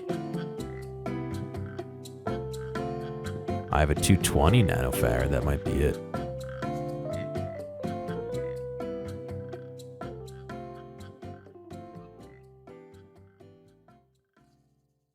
See what the notes on this are.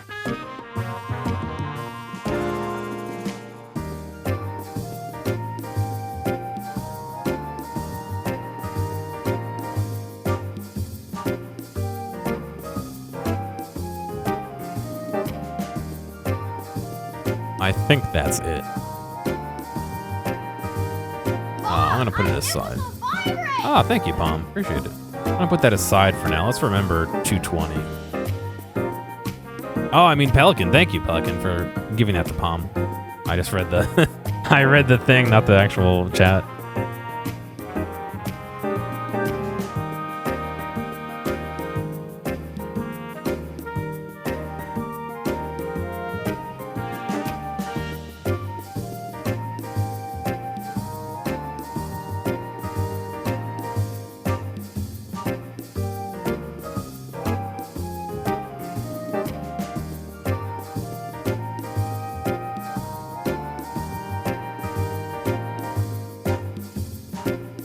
These have a convention for how they're written, which I don't like. You see that top one is 221,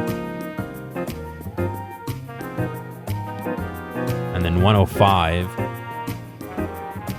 and then 101. I believe the way it goes is the first two numbers. Shoot, I gotta look this up. I don't remember.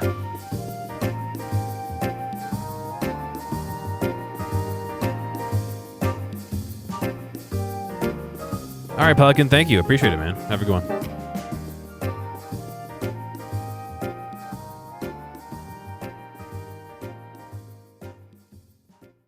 Let's see.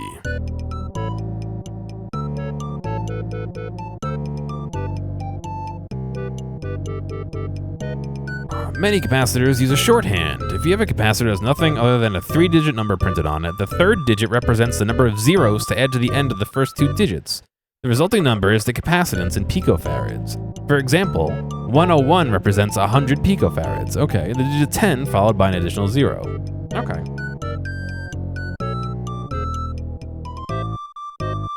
So 101 is 100 picofarads, which is C5.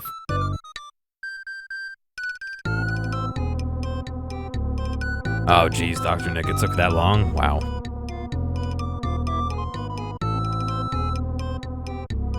Sorry to hear that.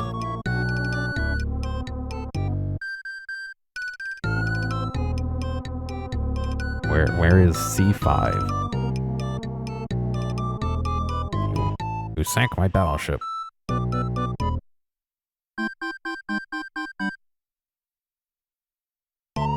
There's C6, C5 right there.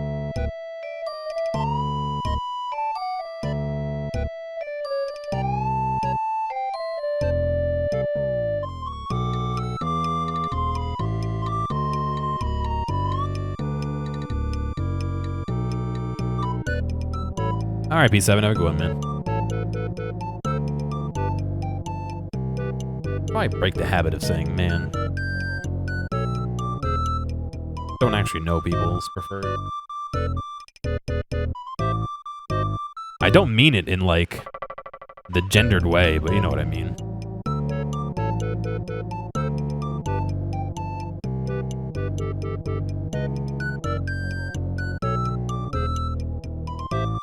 Like saying dudes, you know? But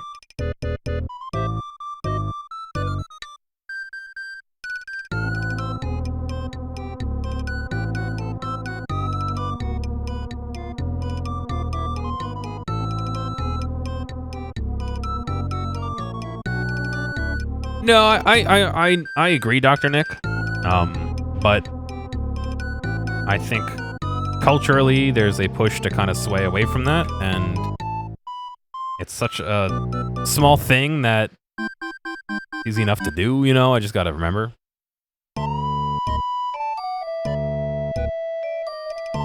And I guess if that makes people more comfortable, then, you know, it's easy enough to do. 220. 220 is 6. I thought this was 220. Yeah, do we have two 220s? So this is 221. You'll never be able to read it. Which would be 22. What's the 0? Oh, nanofarad. Versus picofarad.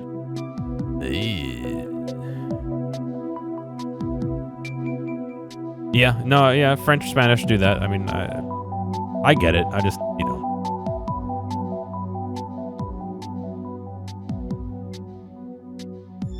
Huh, that's interesting.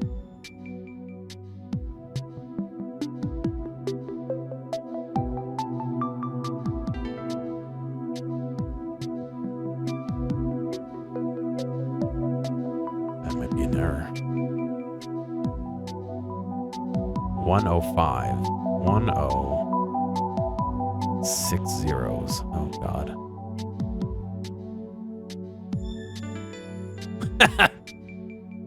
Very good, Dr. Nick.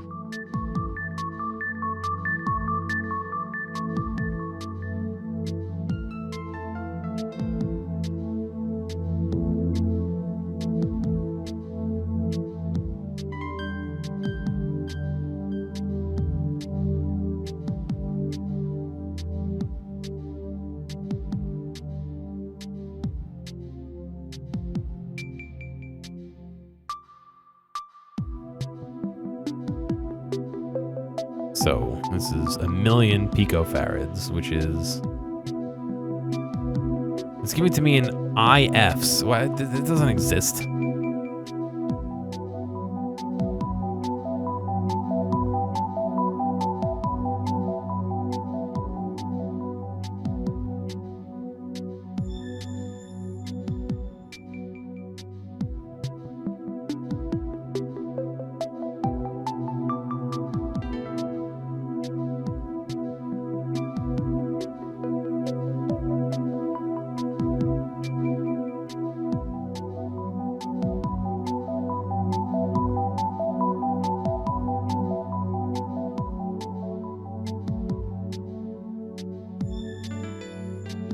Sorry, I'm just trying to find out exactly what this is. Oh, it brought me to a shirt chart, not a...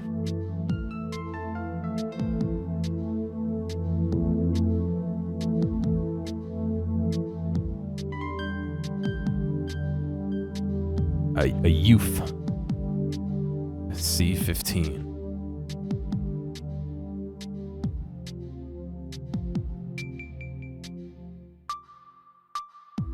I don't know, just one of those culturally language kind of things, you know.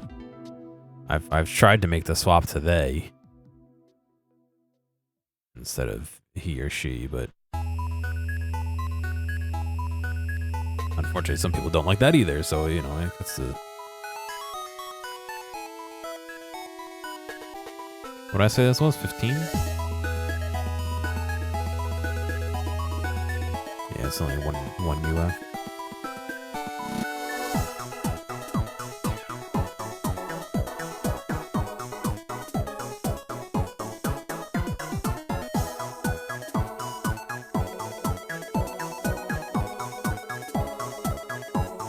Yeah, you know.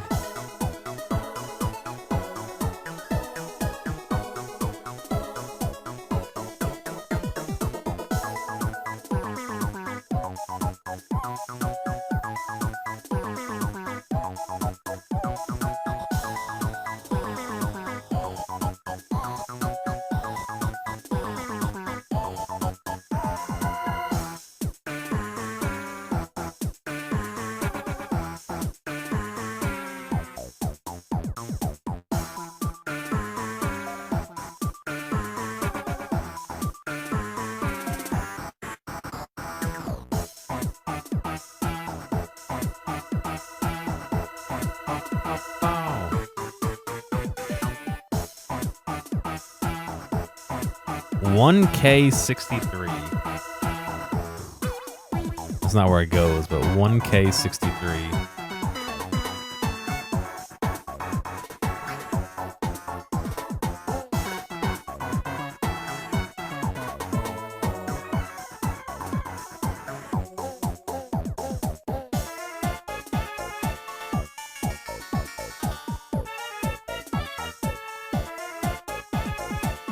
See if I can figure out what they want with this. Oh, it's a tolerance.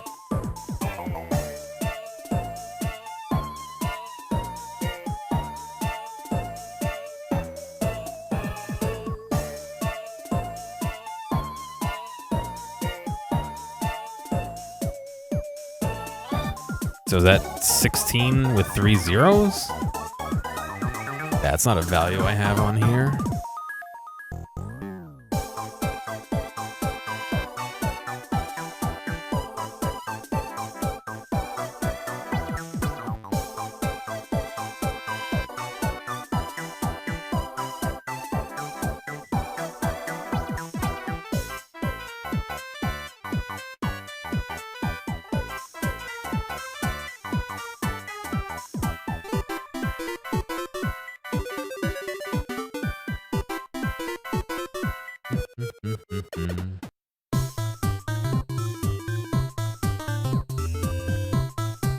How to read box type capacitors. Let's see.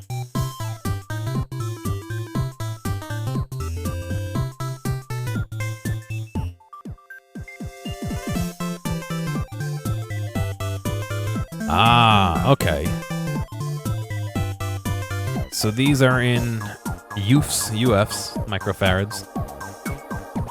That's 0.1 microfarad. K is the tolerance, and 63 is the temperature rating.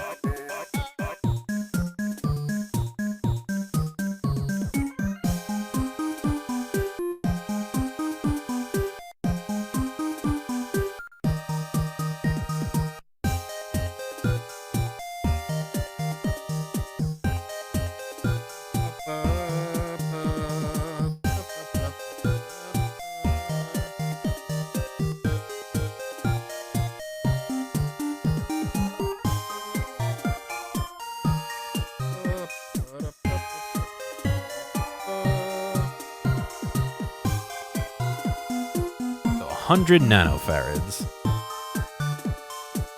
C1.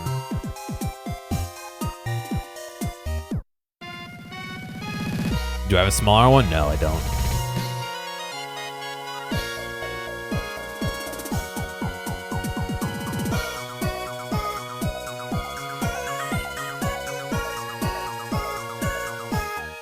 A lot of people say you need one of the pinpoint ones to do that. Obviously, as you can see, mine is not. Mine is a chisel tip.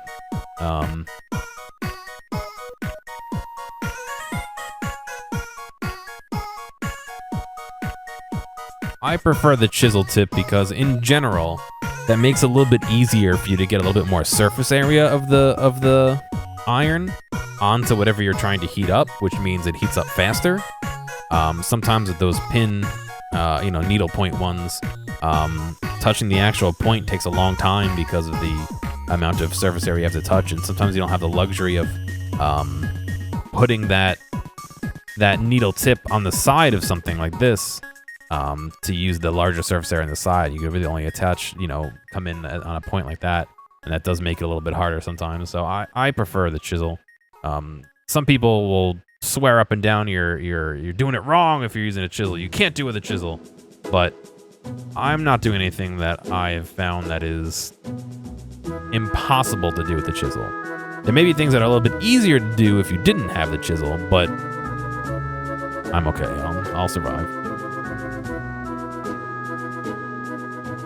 Unfortunately, soldering is one of those things that not on the internet, but in general, that people are just like have very strong opinions on how to do things, and I don't know, if you're soldering and it's coming out okay, who gives a shit how you get there, you know what I mean? Like, there are things that are better to do than others. Obviously, you want to make sure your joints are nice and full, and you don't want to... Oh, no worries, Dom. You want to make sure that, you have a good electrical connection, but is it really going to matter if you heat up the object and then touch the solder to the object, or, heat up the object and touch the solder and use the solder to move the heat? Like, I don't know. There is some merit to doing it one way than over another, but sometimes things are just so... You don't need to go crazy about it, If I was working for NASA and I was like, this one part depends on, people's lives depend on this one part working, well, fuck yeah, I'm going to take my time and look up how to do it and see. NASA has their own regulations on how to solder, in fact, so you can look that up as well online if you really want to see it.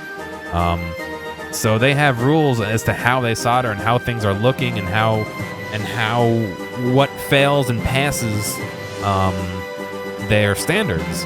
And you can look that up and see what they would do in certain situations and how things look. But for hobby stuff like I'm doing, you don't need to do that.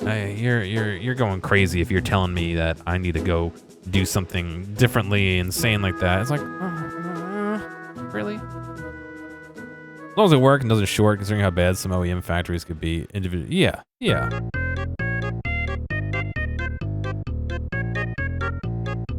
Can my soldering be better? Of course. There's almost nobody in the world who I'd say couldn't be a better solderer. There's always room to improve everything. There's definitely people who are better at it than me. I'll tell you that. But I don't know. I can do some of the larger surface mount stuff. Replace a part. I've replaced surface mount resistors and MOSFETs and stuff. It sucks to do, but I've done it. And have things work and come out on top, and, you know, like...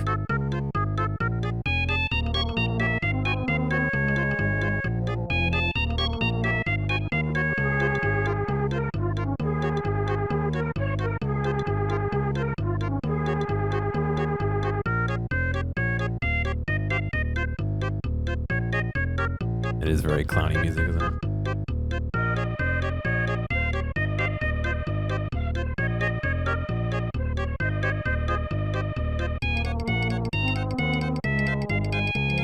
And yeah, if this were sending people to the moon or you know, or something that was keeping somebody alive, I'd be doing this a little bit differently, but it's fine how it is, man.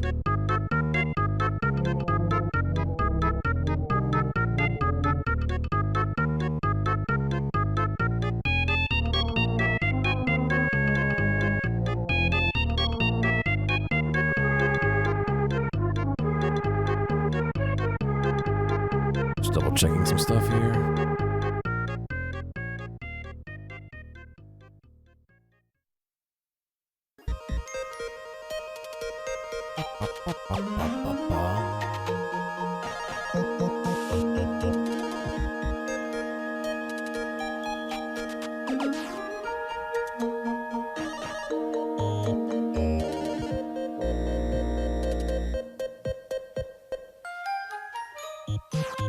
Music to empty your head and build a guitar pedal too, yeah.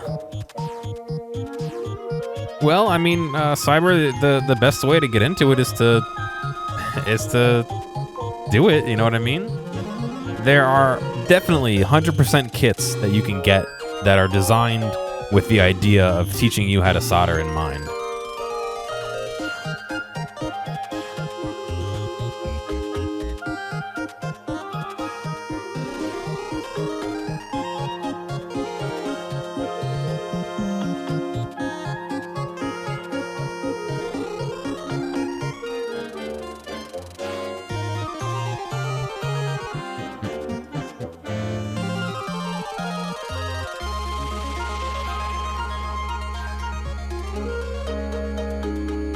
Not the temperature. I said temperature earlier. I meant voltage. I don't know why I said temperature.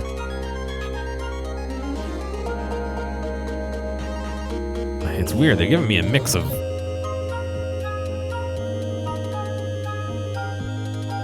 Point 0.1K 100 volts, 0.1K 63 volts. Why both?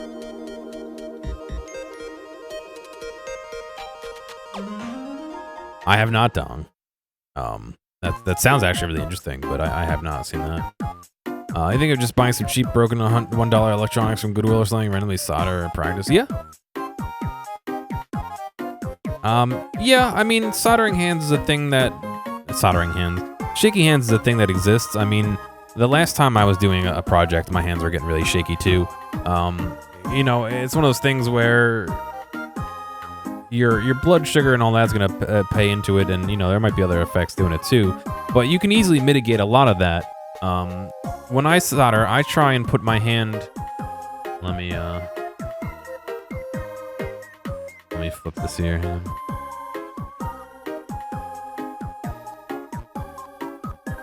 Oh, come on, connect.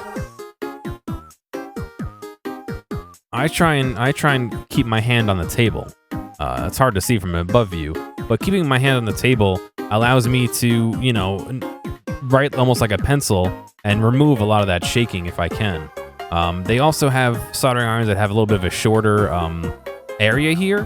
They usually are a little bit, they don't hold heat as well, but that would make it closer to you, which would mean any movement is, you know, not amplified as much, but yeah, but I definitely try and keep things down. I mean, if you have like helping hands and all that, try positioning them to hold stuff a little bit closer to the table if you can, and see if that helps out.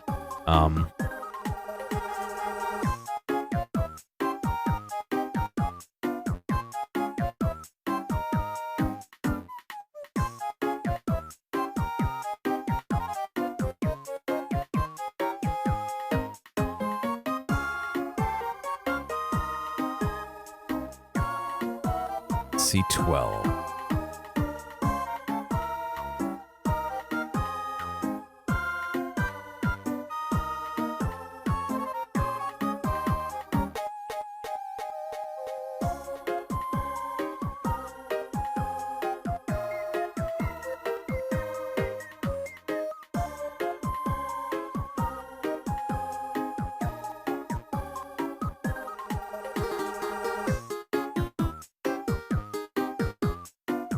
But yeah, there's companies like, who is it? Canakits? C-A-N-A-K-I-T-S, I think? Or it's Canada Kits, I don't remember which. That literally make kits that have a guide that go with it to help you, do stuff, you know what I mean? Help you learn.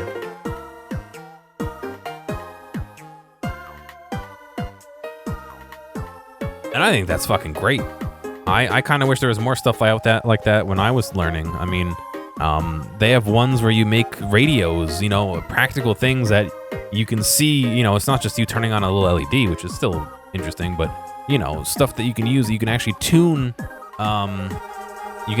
your radio and all that. And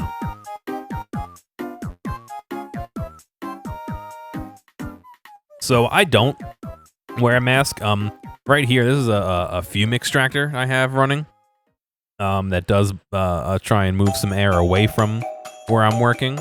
I generally, to be honest, don't use one, which is not the smart move.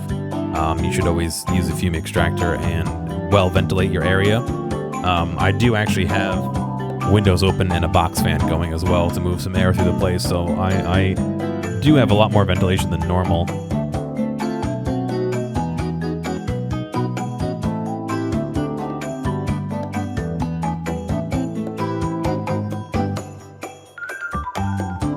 You can wear a mask. You have to find one that is rated for what you're doing, obviously.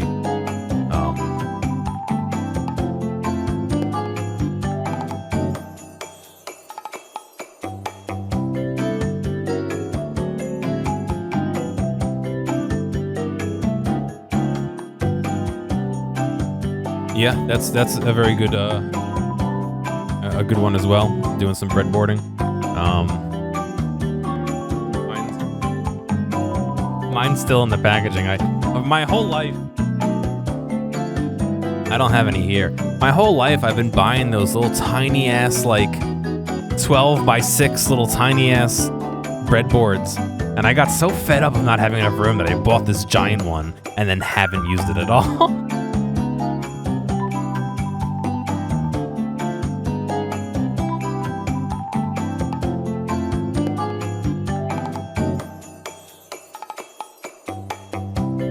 But yeah, what's cool about Arduinos and all that stuff is, depending on what you buy, you can buy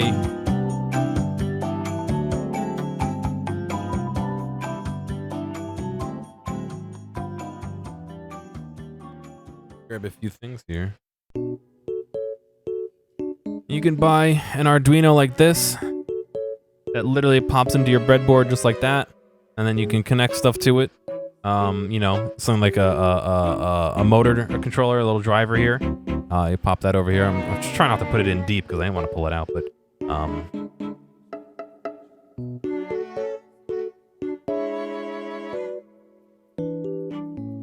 there we go. Still not going in right. Come on. Oh, those pins are bent. That's why.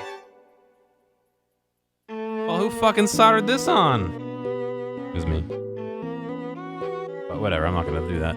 You can do that, you know, and all that. And then what's cool is that chip comes in different forms. So this isn't the exact same chip, but this is another Arduino chip. That's just a chip. I mean, it's literally just a chip. You could put, like we said before, where are they? These two capacitors here with a crystal in the middle can interface with this to give this a clock and make this vibrate and you know, run at a certain speed, and then run, you know, everything out of it. I mean, that's all that this is. You can see that's the same chip. You got a button here to reset. There's a couple resistors here for these lights. And if you look really closely, that little gray bar right there, that's your clock piece. Oh, not potentiometer. What the hell are these called? I gotta lie. Why am I blanking on the name of this? The crystal. That's a little crystal right there connected to this. In this case, I think it has some internal capacitor, so it doesn't have one. But you know, I mean, it's literally the same thing. This is just on a smaller package here. But you can have a big one. This actually pops in and out of, I have an actual Arduino board, so I can program it and then pop this into stuff. But Yeah, little quartz crystal. This is a... Yeah, it's an Atmel. It is a Uno. One that came out of an Uno. I don't know if the Mega has a different one. In fact, if I pull this little parts bin here, look what's inside. A capacitor and a crystal. So, yeah, I definitely was using this for something else. This is a little time keep. It stores the time. You can see that's actually a bigger crystal there that oscillates. And this is actually currently running. It's keeping the time. If I were to plug it into something that could read it, it would tell us the time. This is another motor controller here, another driver board.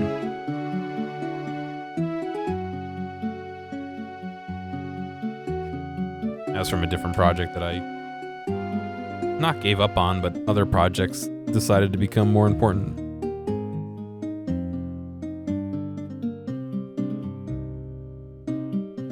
Keep cranking away at this. Not that one yet.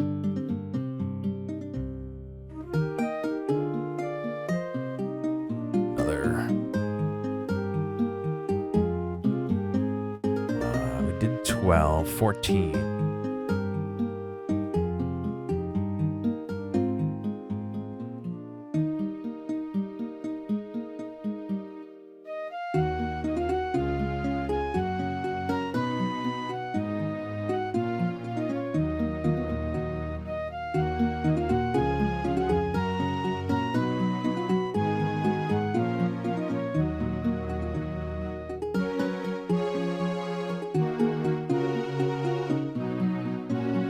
Arduinos are pretty cool. They allow you to do things that would be a lot more cumbersome with like an analog circuit.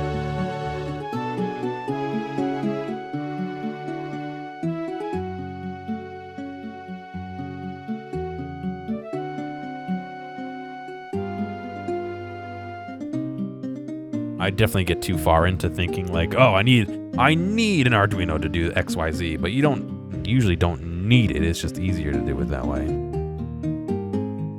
Even something as simple as, you know, like a push button that you push and it turns on a light, and you push it again to turn it off.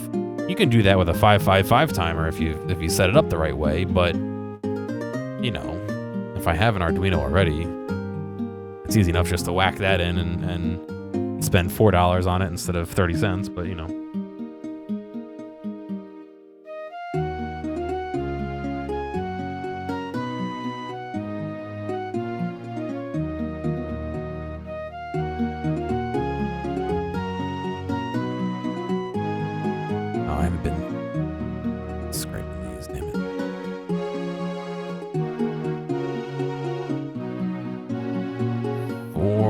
.7 nanofarads. So this is going to be a little hard to read. 4 and 7. So 4.7 nanofarads. That's C4. Looking for C4.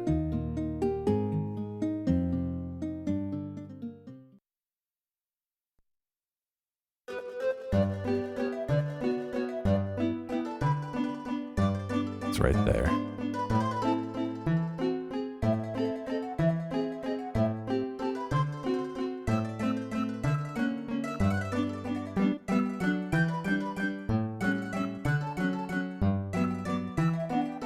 Sure, you can do it. You could do it with a toggle, but I'm more talking about a push button. You know, push once to turn on, push once to turn off. But yeah, you could totally do it with there's 6 different ways to do anything, really.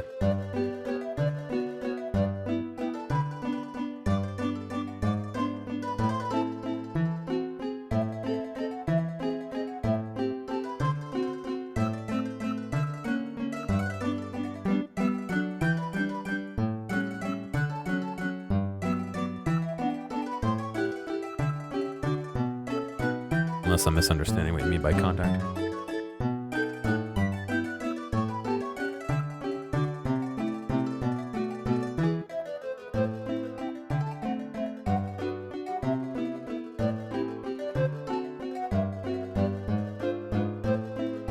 This is 1 and 5. So 1.5 nanofarads. C10.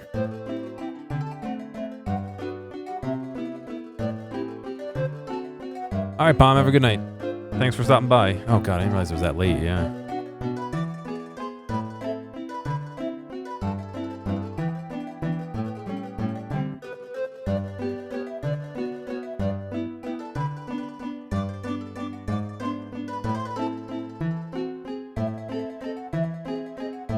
Can somebody pop the uptime command for me? I can't actually see it. I'm not at my computer.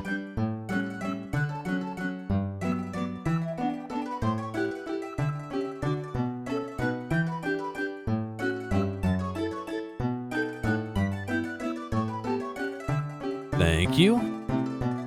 2.5 hours. Cool.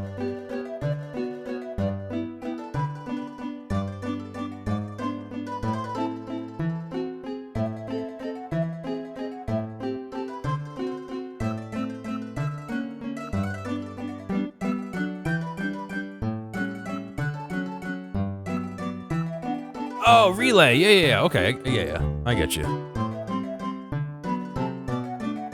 Yes, you could. Yeah. You can use, yeah. You can use some to hold. One to hold another open and all that stuff. Yeah. I don't know what the exact circuit is off the top of my head, but I know what you mean.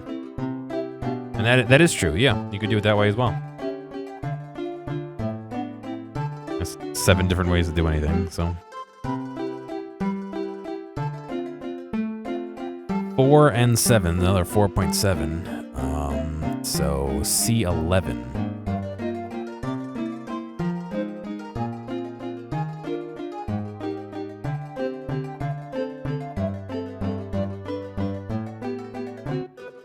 I generally don't call them contactors, but that makes sense if it's more industrial.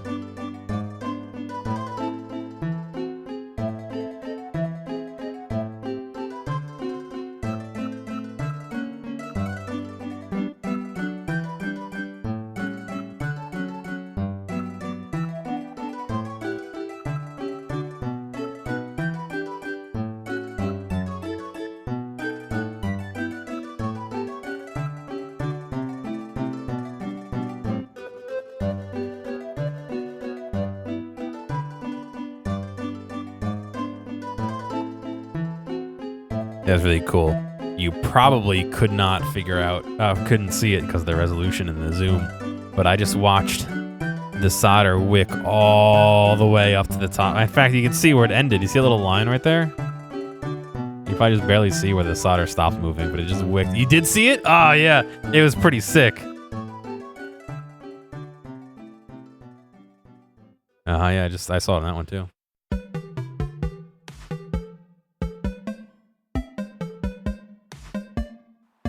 I'll have to see if I can come back later and see it on the video. My iPad's dying. Don't do that.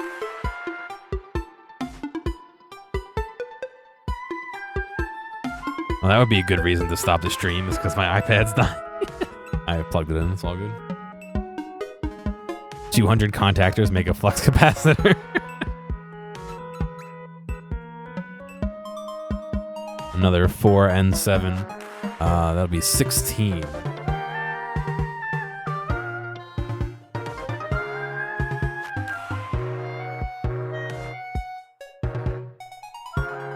Oh, that one's not square. Oh, no. Yeah, I get you. I don't do anything up that high, usually. I usually don't switch anything higher than main, so.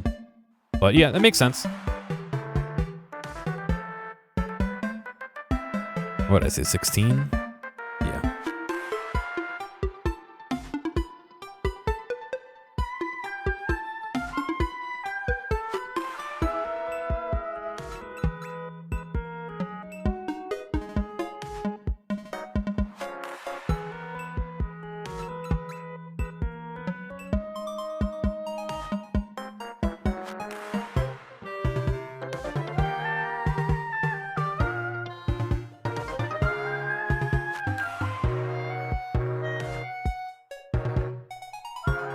You can totally see. I don't know if you guys can see it, but I can see it.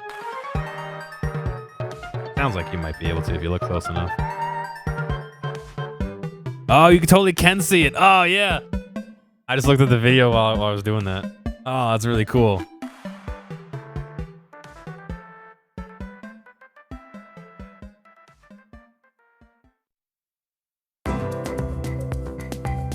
I mean, that's what the solder's doing through the vias and all that into the board and all that. So it makes sense that it would do it up as well, I guess, right?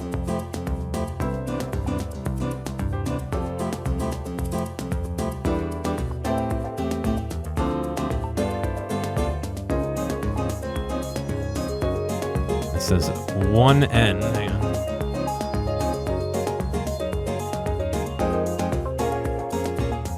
One NJ63. 1N. I do have one.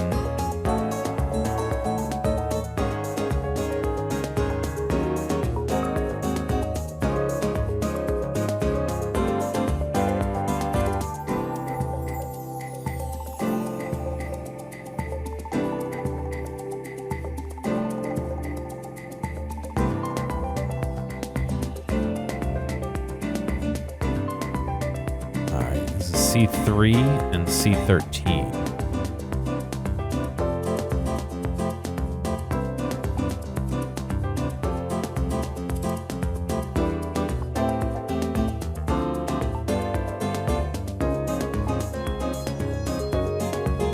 Unfortunately, the cameras aren't made for macro stuff. So this is about as far in as I can zoom. If I had one of those like microscope cameras, we could totally zoom in further, but I'm not buying one of those just to stream this, sorry.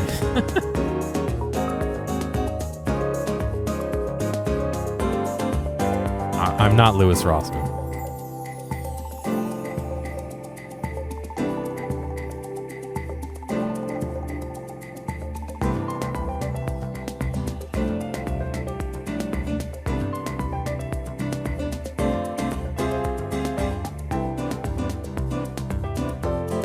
C3.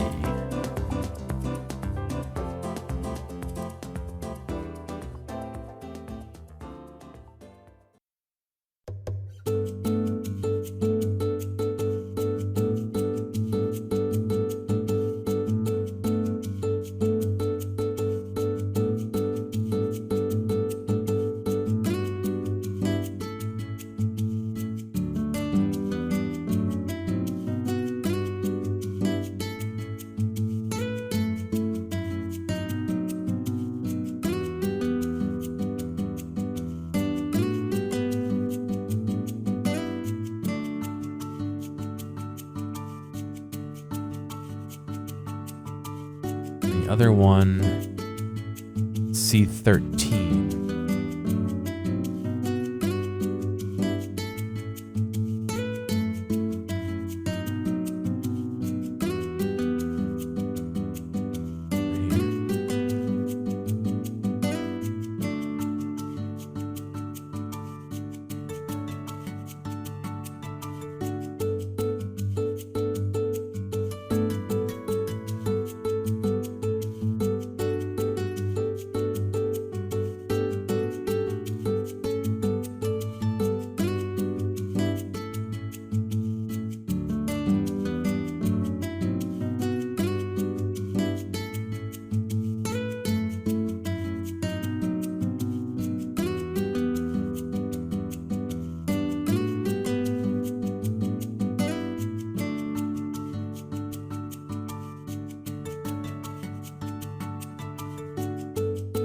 Kind of wish I was better at playing guitar or bass, because there's entire like forums dedicated to building these things, and people show off their builds and all that.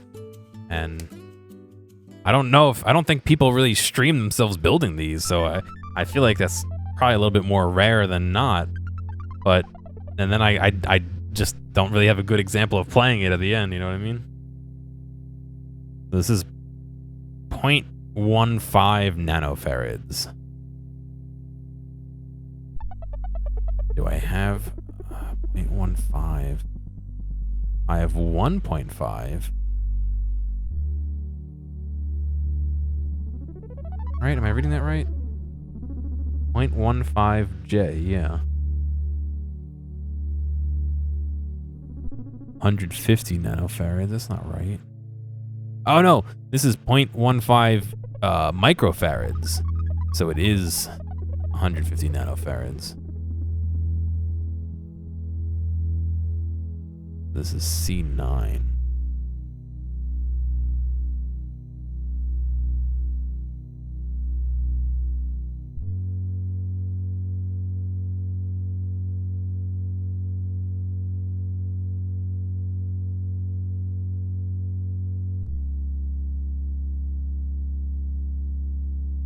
Ah.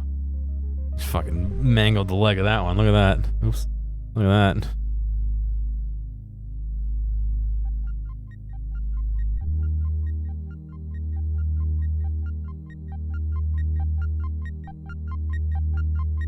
This should have a big area around it too.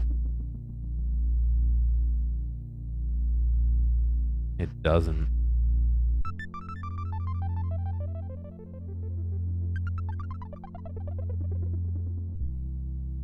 Yeah, that doesn't look right.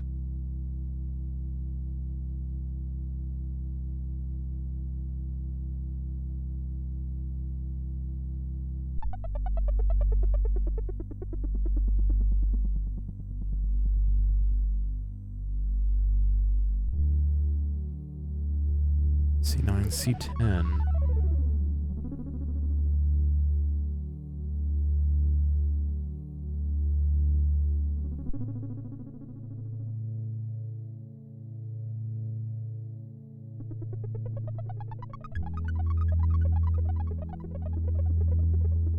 I just want to make sure I'm doing this correct.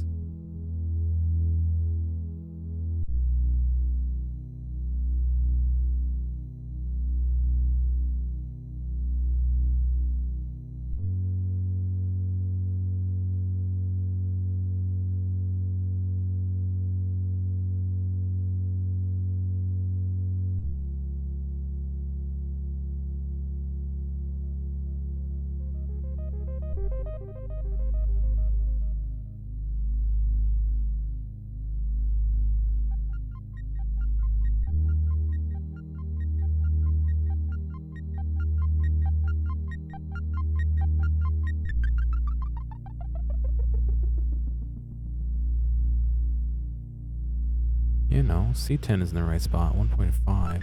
This has to be C9. They just give me a big C9? That's actually a little annoying. Let me make sure. Well, it has to be.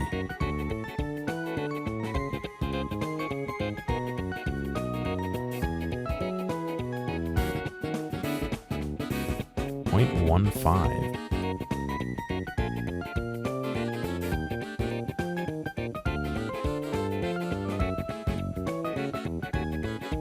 It's got to be it. I can't imagine what else it would be.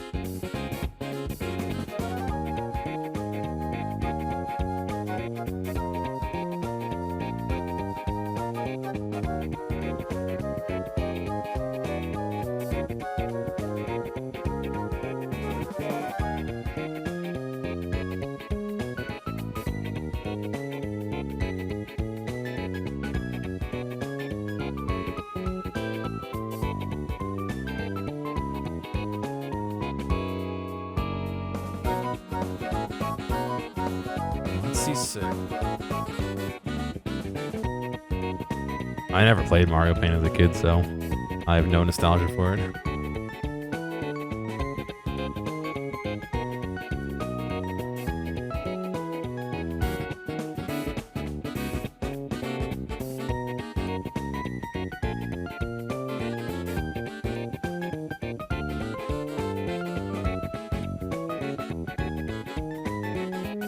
I wonder if the page shows a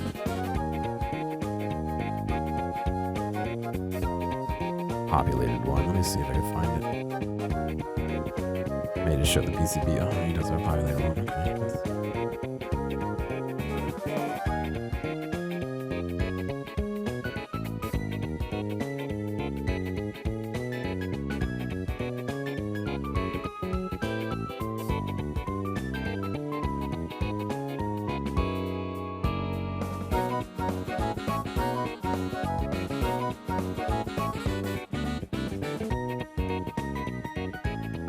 Yeah, I think they just gave me a poor choice of cap here.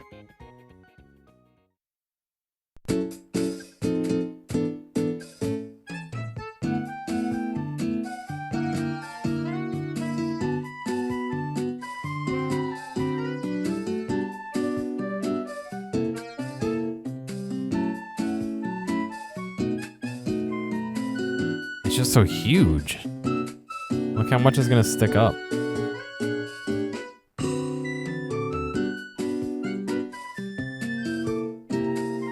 The physical size is too big, yeah.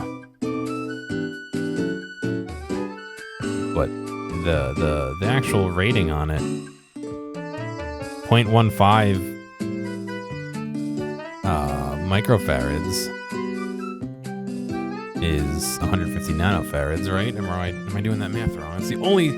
It's either that or it's 150 nanofarads. Sorry, 1.5 nanofarads, which I know it's not 1.5 nanofarads.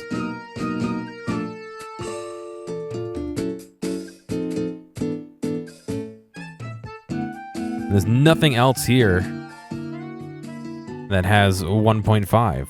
There's the 150, which is C9, is what I'm thinking this is. 1.5, which is already populated by a proper capacitor, and nothing else. So it's got to be that.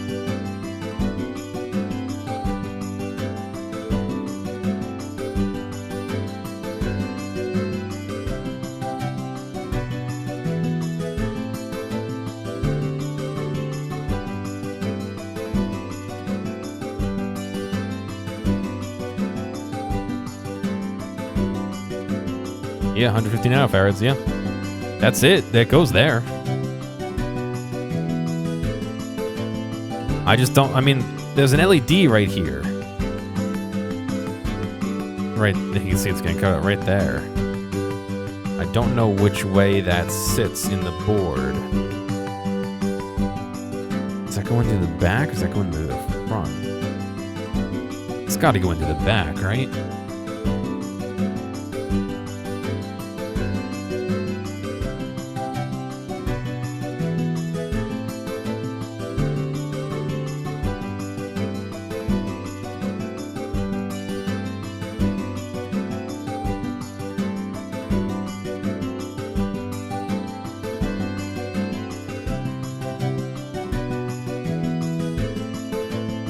See the LED gets soldered in the back and it goes through that LED right there.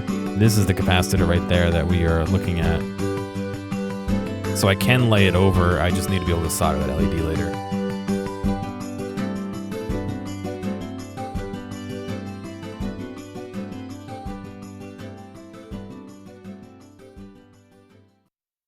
Just a little annoying because if I solder it standing straight up, either on top, you know, I could solder it like this on top of these, or at an angle like that, but I don't know how much clearance I have above the board. So for now, I'm gonna solder it in like this, and then we'll bend it over later, I guess. I don't really have a whole ton of options other than that. I don't feel like I do anyway, so that's fine. I'll hit it with some silicone. Silicone, yeah. To both isolate it from electrical connections and physical shock. Just gotta remember to do it later. But I'll do that last because I don't want to do that and then have to solder underneath it later, you know.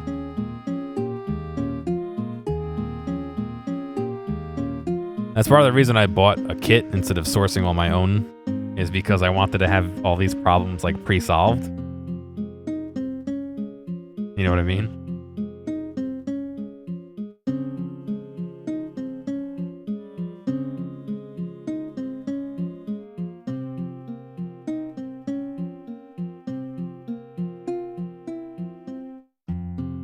And this fucking lump of a board now tilting over like that.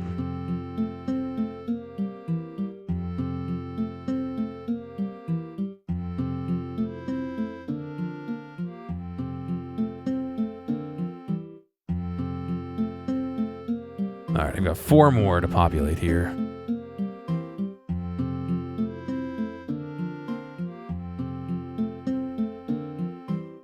C17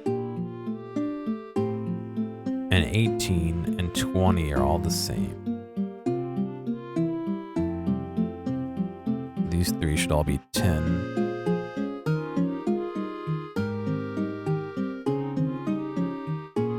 Yeah, you can see they're 10 microfarads, 50 volt 10.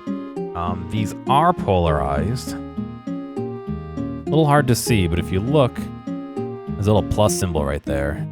So these negative dashes have to go on the opposite side of the plus. Let me hit these real quick.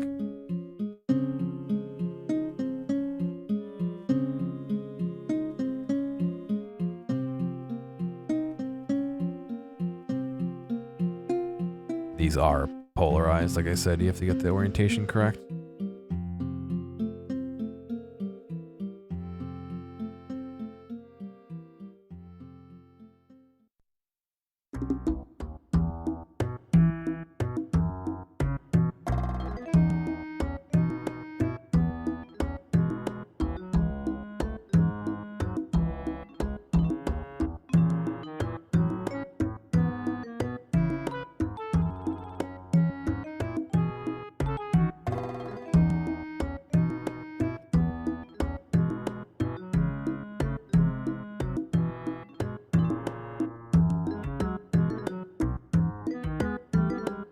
What's going on, Joel? Do exclamation point pedal. I'll get you a link to it. It's basically a synthesizer pedal.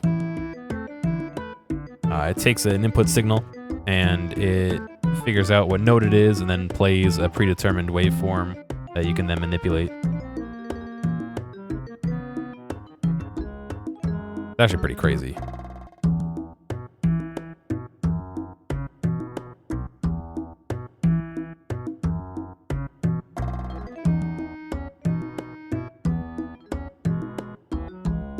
A little bit more advanced than one of my normal pedals, but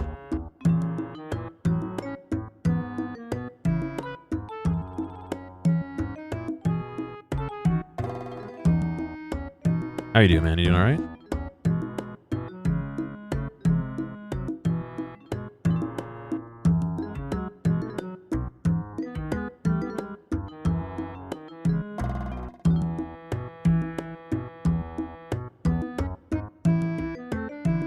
What's going on, gang? How you doing, man? This is a kit. I opted to go for a kit, just because it's a little bit easier to make sure things work. You can also buy it as just the PCB and source your own parts. I did not want to do that.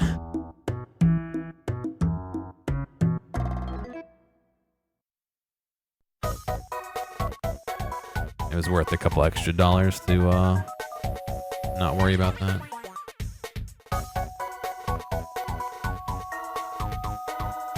Yeah, I should probably think about eating something for dinner and going to bed too eventually.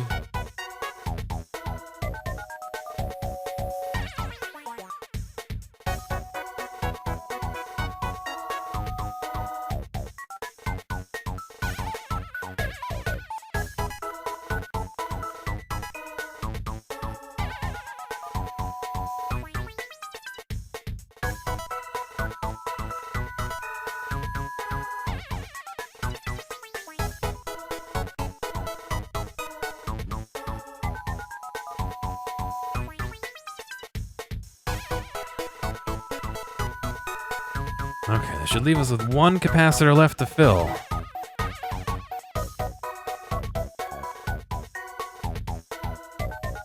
Excluding the ones in this box. Those are for a separate thing. 19 right there? What is this rated for? 100 nanofarads. 101, yep, that's it. That's so weird. It's 1 0, and then the one at the end means how many zeros are after it. So 1 0 plus 0.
How come my mom has 2 cameras? Because I got a job at a place that lets me borrow equipment. That's why.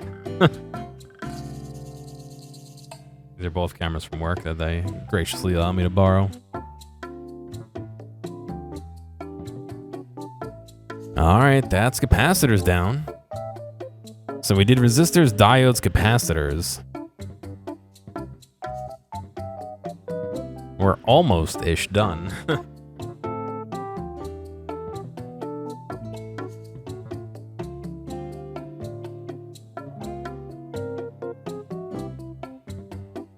No, this other half, all these objects in here are gonna take a long time to do. So maybe what I'll do is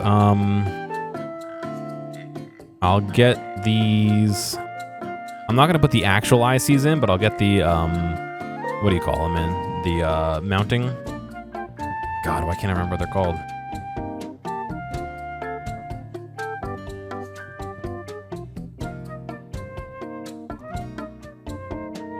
I want to say standoff. That's not right.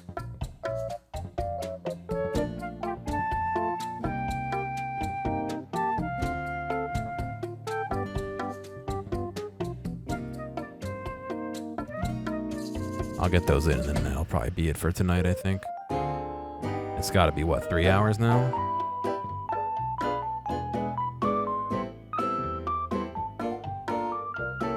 There's a little transistor, too. Let me do that, yeah.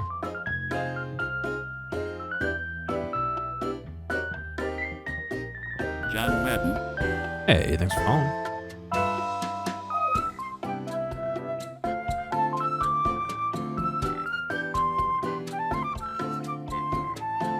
Wow, they actually went through the trouble of getting the correct sizes, too.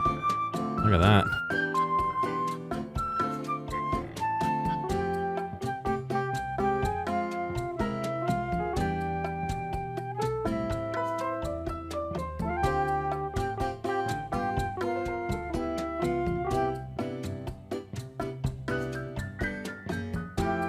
I have not sent stickers yet. I'm still sitting on the stickers. I actually intended to last week and I didn't.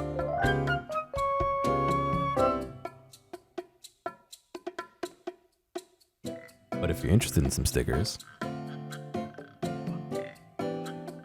there's a nice sticker there. There's another nice sticker there.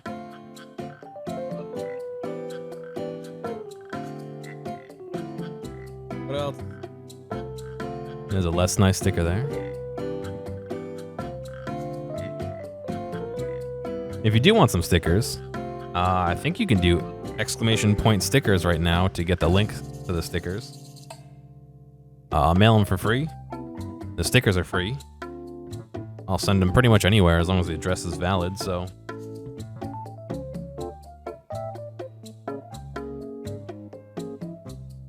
Feel free. Wrong emote. Oh, what do you mean to do a frown? What's that? What do you mean wrong emote?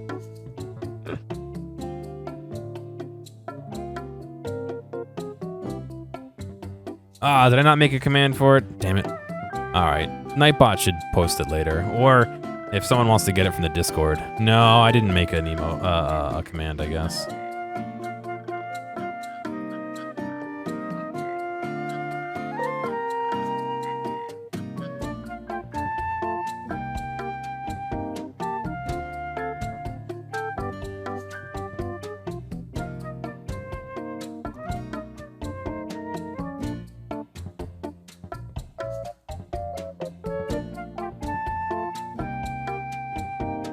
We build a Commodore 64 chip by chip. I wouldn't know what to do with the Commodore 64 is the issue.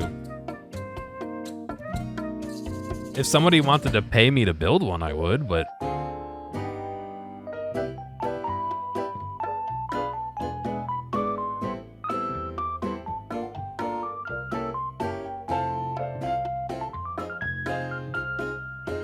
No offense to the Commodore 64 fans, but I feel like almost anything it can do, I could do on my computer faster and better, you know? Thank you, Joel. That link that Joel just pasted is the form for the stickers. Like I said, please feel free to sign up for some stickers. I specifically buy them to send to people, so it's no issue.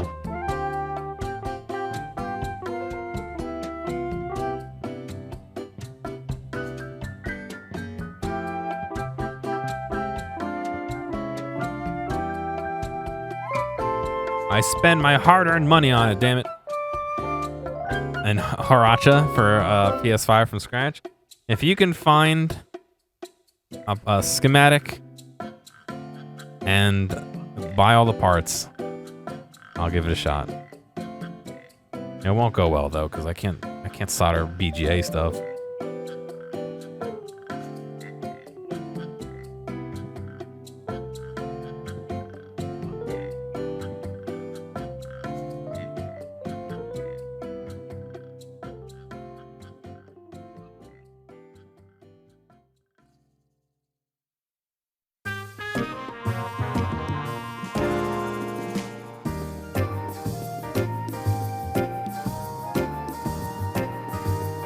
Someone tried to solder a PS5 disk drive into the diskless 5 and it acknowledges this and refuses to use. Interesting. Must mean there's a firmware lock or something.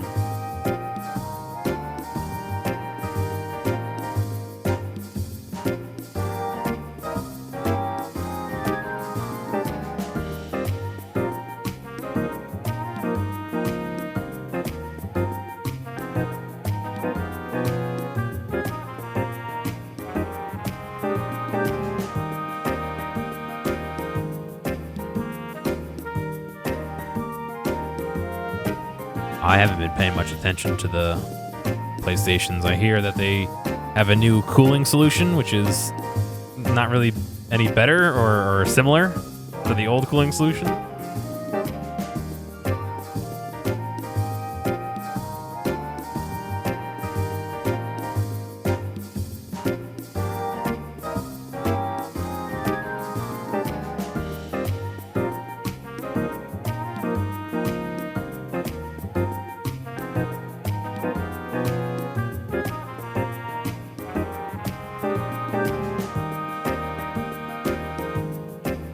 Yeah, the issue with it is that people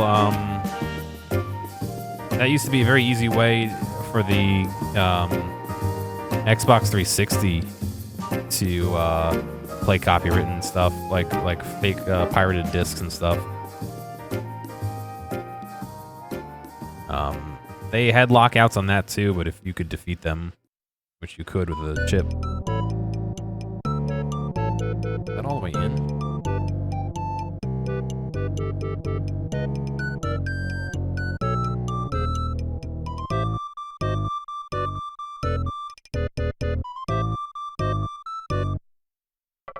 Sorry, I gotta do funky shit with my hands to tack this down because it's not sitting flat as it should.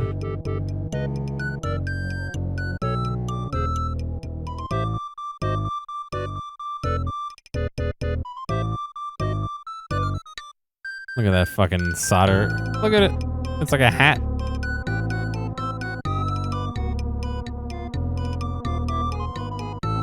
Needs to chill for a minute while I get another corner tack.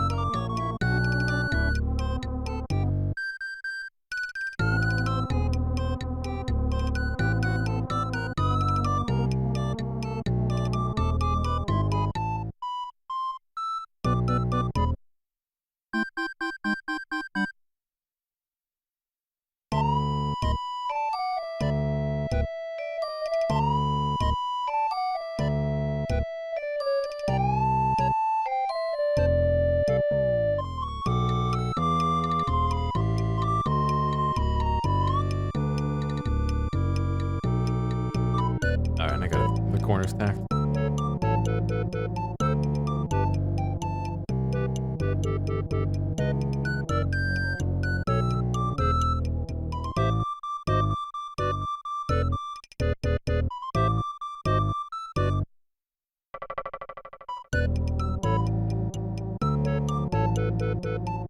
You could puncturing a certain spot in a chip. Of course.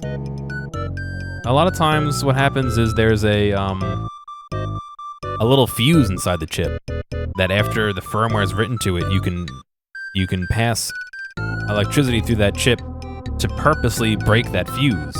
And once you do, you can't send new firmware to it.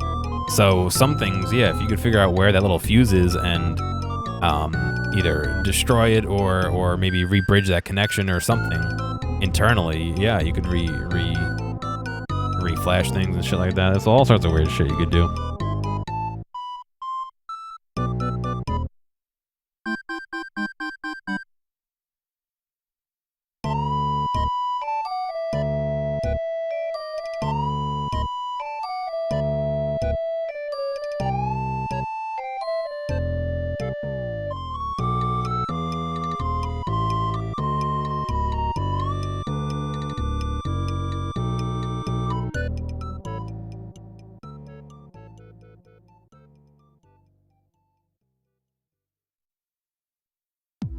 Not even joking. There used to be, and you can look this up, there used to be chips that had a little window in the top of them. And if you shone UV light on them, they would erase the firmware on them. There's all sorts of weird shit you could do.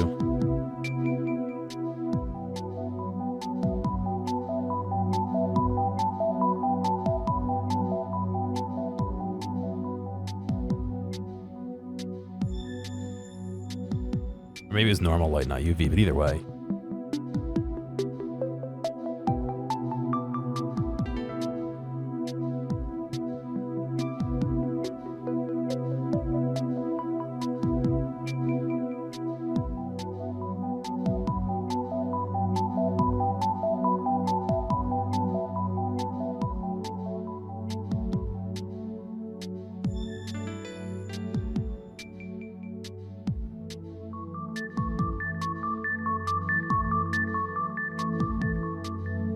The one hacker who broke Sony and got arrested doing for who knows? I mean, sometimes if people can turn their lives around or channel whatever they're doing towards a greater good, they actually make great, anti-hacking teams and stuff like that. You know what I mean? So sometimes these companies will try and hire people to help them secure their stuff. That's not super uncommon. It happens. Maybe not to the same company, but, to other companies. You'll hire somebody.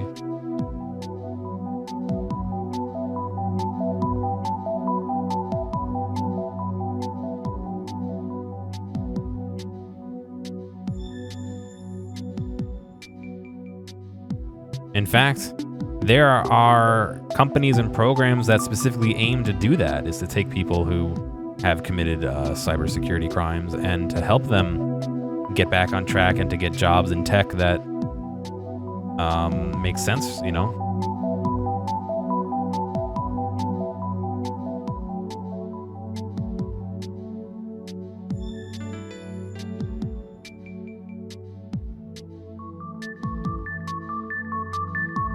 Look at that one stupid pin right here that won't go in. Fuck you, pin. Get in there.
Sorry, hopefully my head's not covering it up. A little hard to see these because they're so small.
That was a little bit of a weird position to be soldering in, but I want to control the height of the iron and the solder at the same time, and I can do that by moving the board closer and further away.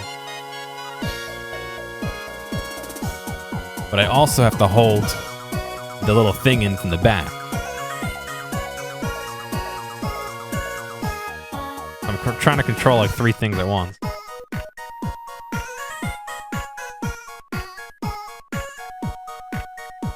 And alas, I have 2 hands.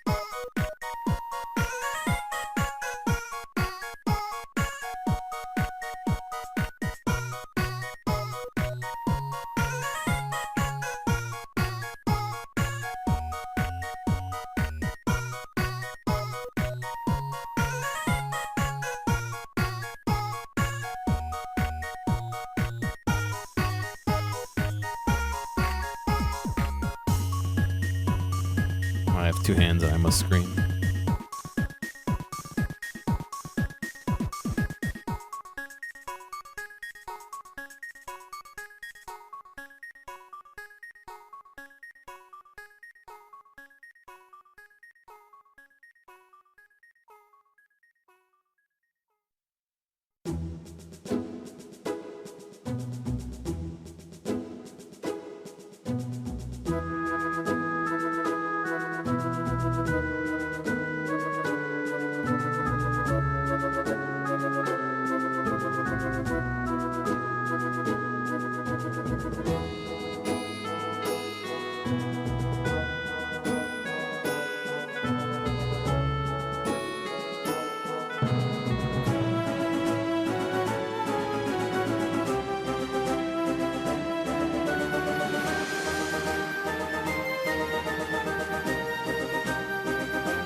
It's gonna defrag.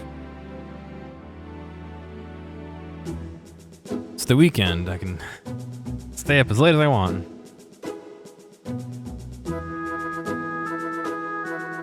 God, could you imagine if I made a mistake and it's not actually the weekend?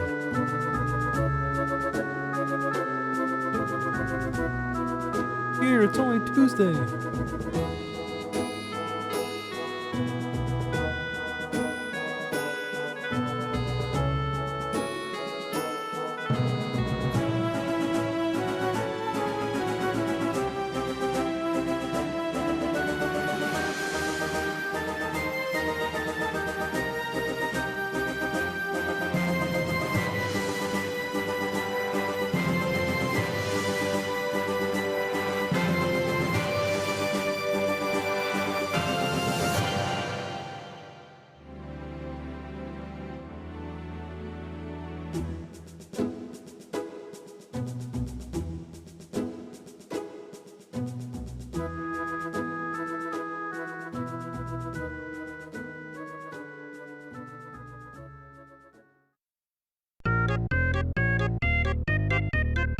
Well, I don't know how I did it. But look at that one that's off on an angle right here. Ah, rip.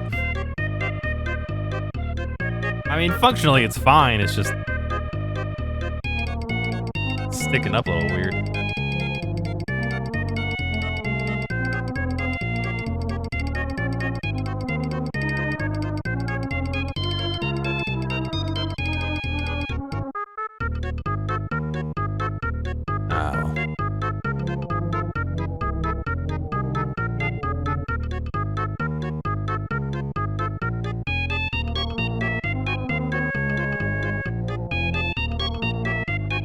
No, no one will ever see it, but you know.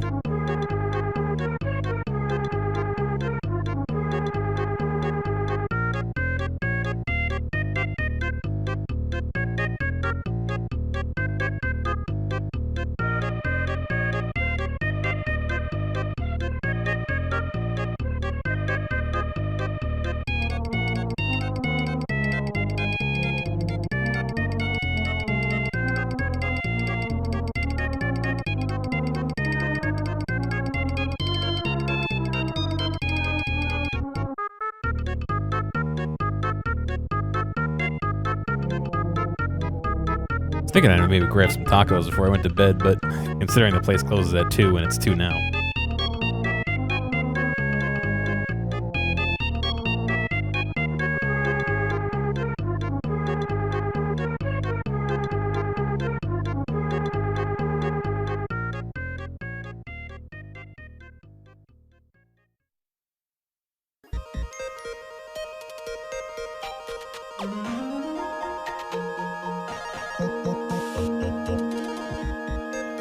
Goodbye tacos, yeah.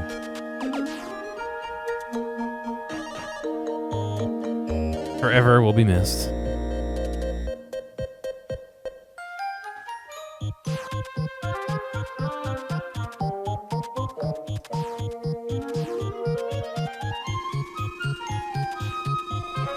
Come on.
This one's a nightmare. I don't know why it's being so bad.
All right. I think that's where we're going to stop for tonight. Let's see. We got to insert the chips tomorrow. That's always a little dicey because what do you call it? They're very shock. You can easily static shock them into oblivion.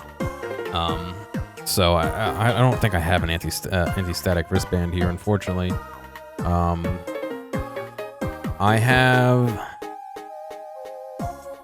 some of the potentiometers, the LEDs, the jacks to wire up. We'll have to do a test fit into the actual unit and hopefully power it up. We'll have to see.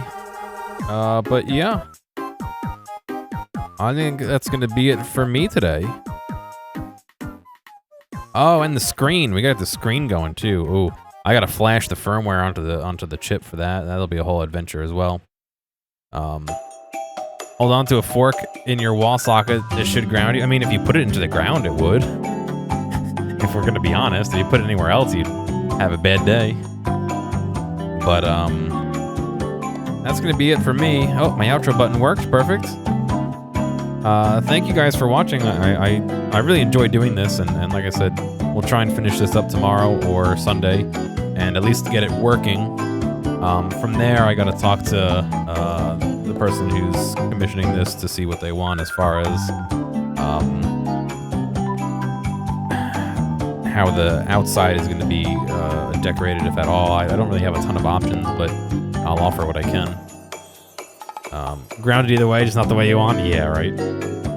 But anyway, thank you guys. Hopefully I see you tomorrow. You guys have a good night.